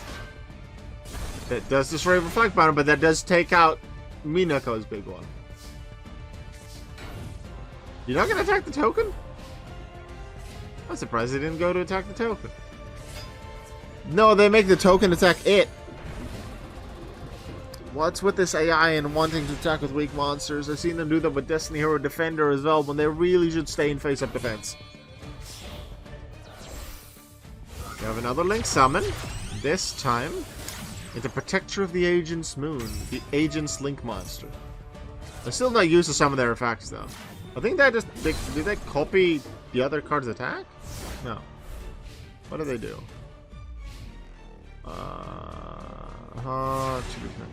What's...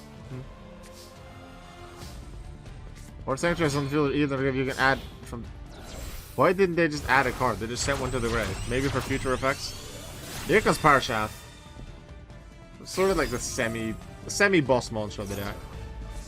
Add Splendid Venus. Well, won't be summoning it because Minako beats Bandit Keith with Parshath. We haven't seen any of the Venuses in action. We've just seen one of them searched on the turn that they got finished off. Okay, what other deck? Let's do... Surtyr's food deck. I had a Surtyr deck in Tag Force, but I used some different cards here. It's very much a food-based deck because he's known to cook, he's known to make curry. That's why Mystic Walk is one of the cards that he has. Let's put you against Surtyr, against this food deck. The agents against food. Who can resist food?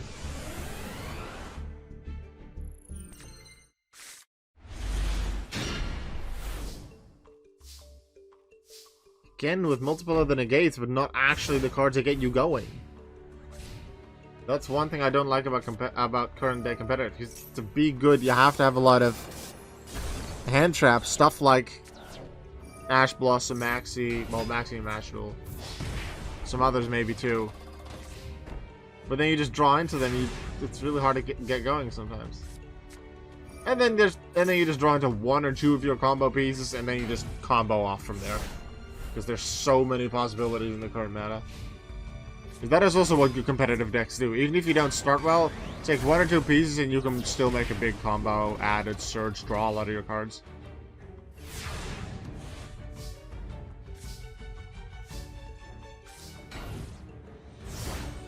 Yeah, that's not a good start.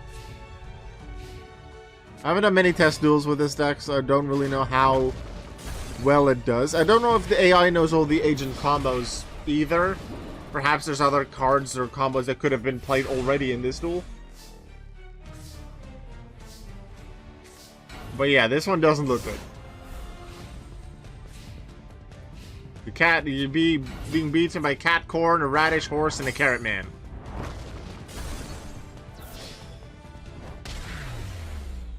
I'd like to see a duel against agents versus Gravekeepers. I have... Wait, did I? Oh, I have a Gravekeepers deck, I think, because I gave Gravekeepers to regular Merrick. I think I have it as a version 3 deck, some of the earlier Gravekeepers cards. What are one of the earlier decks that I made? That duel was very unrealistic. Yeah, sometimes you just don't draw. Is the Sue Ship archetype any good? I haven't played it personally. I have seen some of them in action a little bit. Like 2 or 3 of the decks that I've made does use Sue Ship cards. And they can be nice, but I haven't played the archetype, so I wouldn't be able to answer that question properly. Okay, Mercastar. This is my, I believe exactly the Gravekeepers deck that I used in like 2008, early 2009. This was my first deck that I would consider was my main deck that I've regularly used. Early Dueling Network days. Wow, I was really on that website for a long time, huh? Dueling Network for a few years, then 4 years I was an admin. Got taken down, got to Dueling Book a year later, but then I lost touch with the meta and I wasn't as interested anymore. I still play it, still have my Yu-Gi-Oh series going, but I don't really play the meta decks anymore. And if I happen to play against the meta on Master Duel, I'll use my more complicated than this Gravekeepers deck or maybe a Chainburn decks that aren't too hard to learn. And the nice thing about Gravekeepers, especially with Necrovelli, and especially with Necrovelli plus Royal Tribute, you can really just mess the opponent's combo up and sometimes they just surrender and that just feels really good.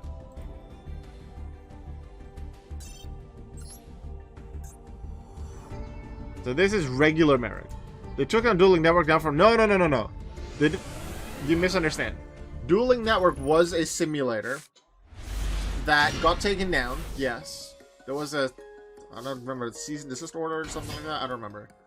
There was a threat that it might... like, legal issues might be taken or something. I don't remember the details. First the images were taken down, and then later just the website was shut down. But a year later... one of the, I believe, senior admins from Dueling Network took over what Dueling Network was, improved on it, and that is now Dueling Book. So if you liked Dueling Network and want to keep doing that, but just improved with new features, quality of life changes, is now called Dueling Book. Master Duel is a completely different thing, and it's separate from it. Hey, it's Venus! The second thing is Venus summons mystical shine bells only from the deck, and they've already been drawn into twice? No, they can't summon from the hand. Okay, never mind, I said nothing. I thought it was just from the deck. That does help a little bit with the consistency of the card. Here comes the moon. What did they send to the graveyard? Send Hyperion, but what are you going to do with them then? Some the other Shine Ball. Get another, which is going to make Appaloosa, maybe? Not really too useful in this one. Make Parshat. Discard a card, get Uranus. Really should just pronounce it Uranus so that people won't make the joke, because I don't like that joke that you're thinking about now too, probably. Don't make it in the chat. So I'll just go with Uranus. Because I can just see it happening. I say this a few times when this deck is used, and one person's gonna clip it. The clip sound is gonna have to be taken out of context, and it's just gonna be really frustrating, and I can't get out of it. Okay, Venus down, and because Effect Veiler was forced to be summoned, that's down too. Because I'm pretty sure it's a forced summon. Ah, that didn't work out either. The deck seems pretty good, but it's hard to get the big monsters out, so maybe it's not a V4 deck in terms of strength, it might be a V3 still. Let's try one more duel.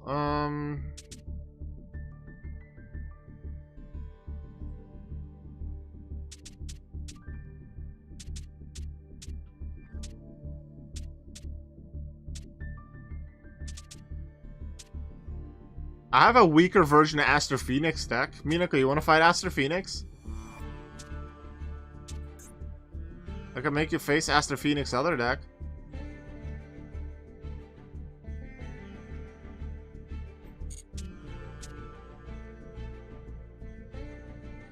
I can put you against Pegasus.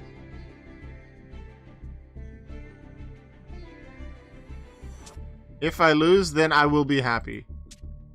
Yeah, so if you win or lose, it's good. It's good no matter what. So Minako versus Aster. Let's go. You get to duel a hot guy.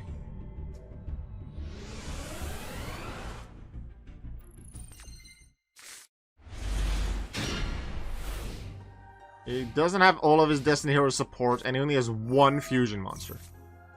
Because for this version of the deck, having multiple of them would be too good, because that fusion monster is good.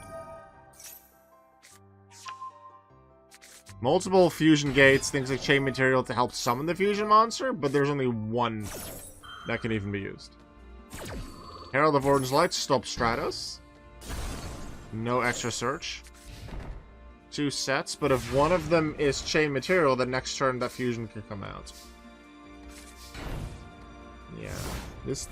It might just be complete bad luck, because we saw that with Liami Yugi 2 and King's Cup. The first few duels just don't go well, you just don't draw well, but the deck can do a lot more. But so far, just a lot of weak starts. And I'm trying to figure out, can we make the deck start stronger? Ooh! That blocks one of the sets, due to impermanence and second effect. If that would have been chain material, potential exists. Yeah, the potential of it exists. Then Aster couldn't play his fusion this turn. The deck doesn't have a lot of combat potential if they take out 1 or 2 of their monsters. Yeah, I'll probably want to adjust the deck a bit, see what works, make it more consistent, a bit stronger. So these duels are nice as test duels as well, because normally if I make, let's say, 1 or 2 new decks, I make them face each other a few times and maybe other decks, and that's fine. But yesterday, I think I made like 10 different decks. No, not yesterday, but last, like, Friday, Saturday, I made like 10 different decks. And I have barely been able to test them because there's just so many decks, and I want to test them by making the CPU use them a few times to get a bit of an idea of their strength and especially consistency. But yeah, you can summon your big monster twice in the first 2 duels. But if you don't do it for the next 10, then you're not very consistent.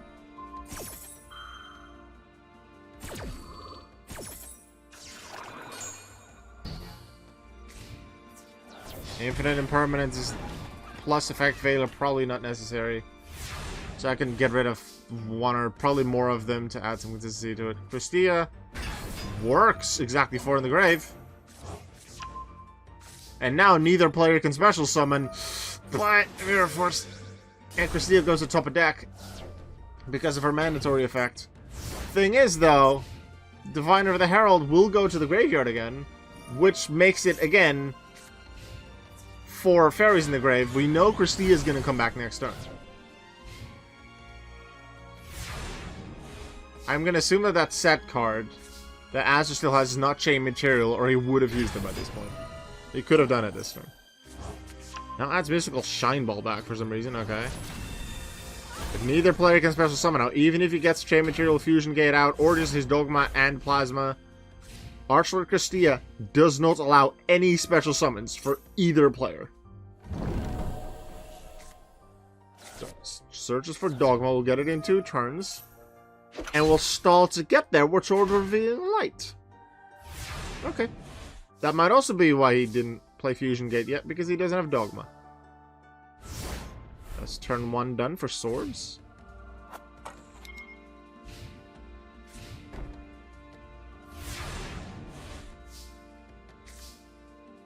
There's Venus, so we might get some... Yeah, originally this deck had an access code Talker in it. I took it out because I didn't feel it was... I wanted to focus more on the fairies and the light monsters in the deck. But maybe I'll add access code Talker again so the deck has some more destruction options.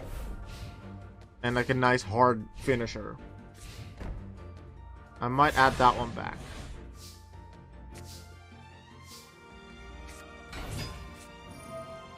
No normal summon on this. Unless you can finish it off with it, then maybe, but there go all of your cards.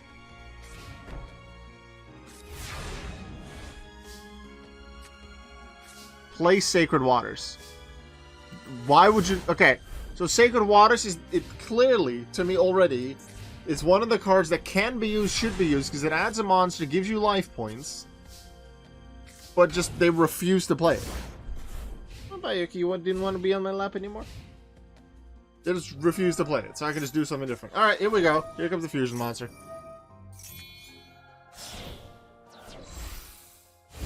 Why would they use a Dogma from the hand? And not just from the deck? Yeah, it's not looking too good. But at least you lose to Aster. If you had to lose to anyone, Aster is good.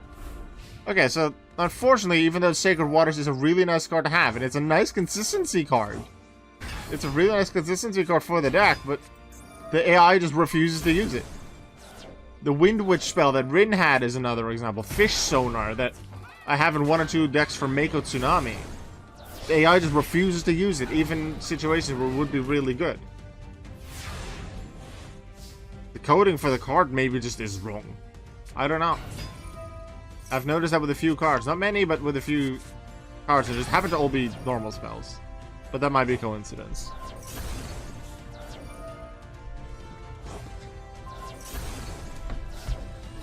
Oh, Master Hyperion comes out, so they might be able to do something, although this Dragoon will come back.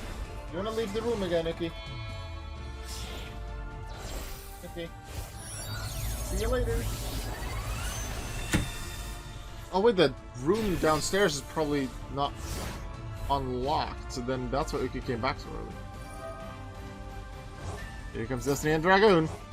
Masterfly Hyperion has higher attack power though, but Destiny and Dragoon can just use its effect to destroy it. Kapoof! And that's game. I feel like, yeah, for the consistency that this deck has shown, it might be like a strong end V3 deck, maybe. I'll add Access Code Talker, try and figure out some of the consistency, take out Infinite Impermanence, make the deck work more consistent, have some more cards you can play, maybe just add Shining Angel or something as a relatively basic card. Figure out what to do with that spell that is refused to use, even though it's a really good card in the deck. The AI just doesn't know how to use it, apparently. And that's something that does frustrate me about some cards. That you don't have the perfect programming for every card and every potential duel scenario. I understand, because Yu-Gi-Oh! Is already so complicated. It's over 10,000 cards, I understand that not all of them are programmed for so many different situations. But if it's just search a card, or potentially if you have this card already on the field, search for this other card and then gain life points. It's just search card at base, and they just don't use it. Stupid AI makes me look stupid, yeah. Unfortunately so. So that is something I'll be looking into for the decks. Well, for that deck specifically. That is something that only comes forward if I use it a lot. So if this deck would have been in King's Cup, and I noticed it's during King's Cup, I would have made changes to the deck.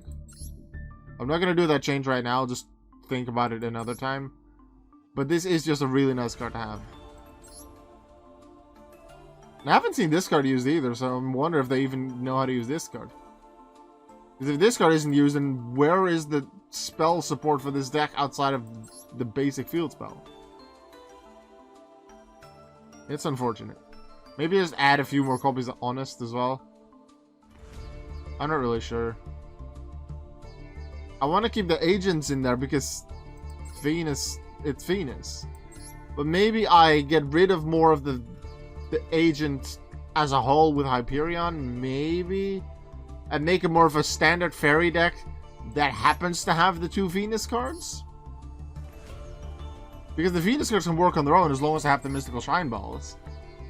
Then still have some Synchros, then make it more of a standard fairy deck, which allows me to use Hecatrice, which allows me to use Valhalla Hall of the Fallen, which then also would allow me to summon Splendid Venus more easily. Yeah, I might do that. This doesn't need to be an agent deck. But the idea was to have the 3 different Venuses in it. And this one just is too hard to summon right now. There are ways, the standard tribute summon, there is a special summon possibility. But it's a bit too hard right now. So yeah, I'll definitely make adjustments to this deck, even if I decide to keep this main agent, Hyperion engine. There's some changes that need to happen, unfortunately. And the nice thing is, if I choose to go for a more basic fairy deck, I don't need to worry about the AI not using these 2 spells. I think that'll be it for today for King's Cup. Already went on a little bit longer than anticipated because of showing off the deck, but I enjoyed that. Let me see what other decks that I was thinking about. I wanted to make a deck for Diesel Kane from the manga. Not really sure what I want to do with him, except use some flip effect monsters like Man-Eater, Bug, and Hain. Let's see, other decks I'm really excited about making. Evil Swarm.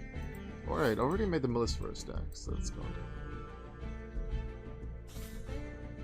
Miho from Season 0. From Anime Season 0 is going to probably get a Melfi deck. I want to make a Neturia deck. I'm now thinking about a Morphtronic deck for Leo. But the thing is, I make so many decks and I'm so excited to use so many of them in different formats and, well, more different kinds of tournaments at different levels. But I'm not going to really do that until we get to Season 2 at Champions Cup. And there's still a few more, let's see, we have 12 champions now. So we need at least 4 more weekends of a stream to get the 16th champion. Well, that includes the Everyone Joins tournament, which is going to be a few weeks. So probably like 6-7 weeks. Plus my 3-week vacation. In like 10 weeks or so, so 2.5 months until we get to Season 2 at the earliest. And I want to start Champions Cup and King's Cup Season 2 at the same time. And King's Cup is very much behind because I started that much later. Because I didn't have the idea when I started that idea when I had Champions Cup Attack Force.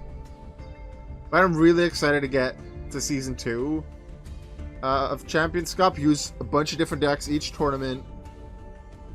And use, let's say, only the male characters, only female characters, only teacher characters, only characters that are kids. Only villains, there's so many different themes that I can make for tournaments, and I think that'll be really fun. And the cat wants to come back in the room, of course. Do I need to open the door downstairs for you? I promise. They're straight up on the desk. Hi. Are you complaining? I think you need to pee or go outside. Can I get to the mouse? Your feet are in front of the mouse. Okay, so I'm gonna go find someone to raid, okay? And then I will bring you downstairs, and then you can even. I'm gonna go find someone to raid, okay? Shut up, other Alka. Oh, Angel's still streaming. Nice. Angel just got affiliate. Angel's just ending her stream. I thought I would join her stream. Just got affiliate yesterday, so I was gonna celebrate with her. Zagros it is. Let's go raid Zagros.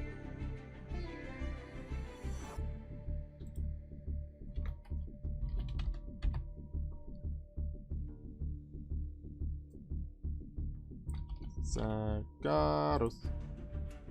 If you want to play some marbles, then we can play some marbles with Zagreus. Thank you very much for watching. I hope you enjoyed it. Minako, if I finalize any changes to the deck, I can let you know. Just via Discord, probably. Next weekend, we'll be back on the Yu-Gi-Oh! Streams with the Champions Cup. And then later, and then somewhere next week during one of the weekdays, we'll have King's Cup again. Not promised that it'll be Monday, but this week I decided Monday will probably work well. So I went with Monday. Oh, okay. Yeah, alright. Alright, I'll just get you downstairs. Let's go to see Zagreus. Make sure you always remember that you are worth it. Goodbye.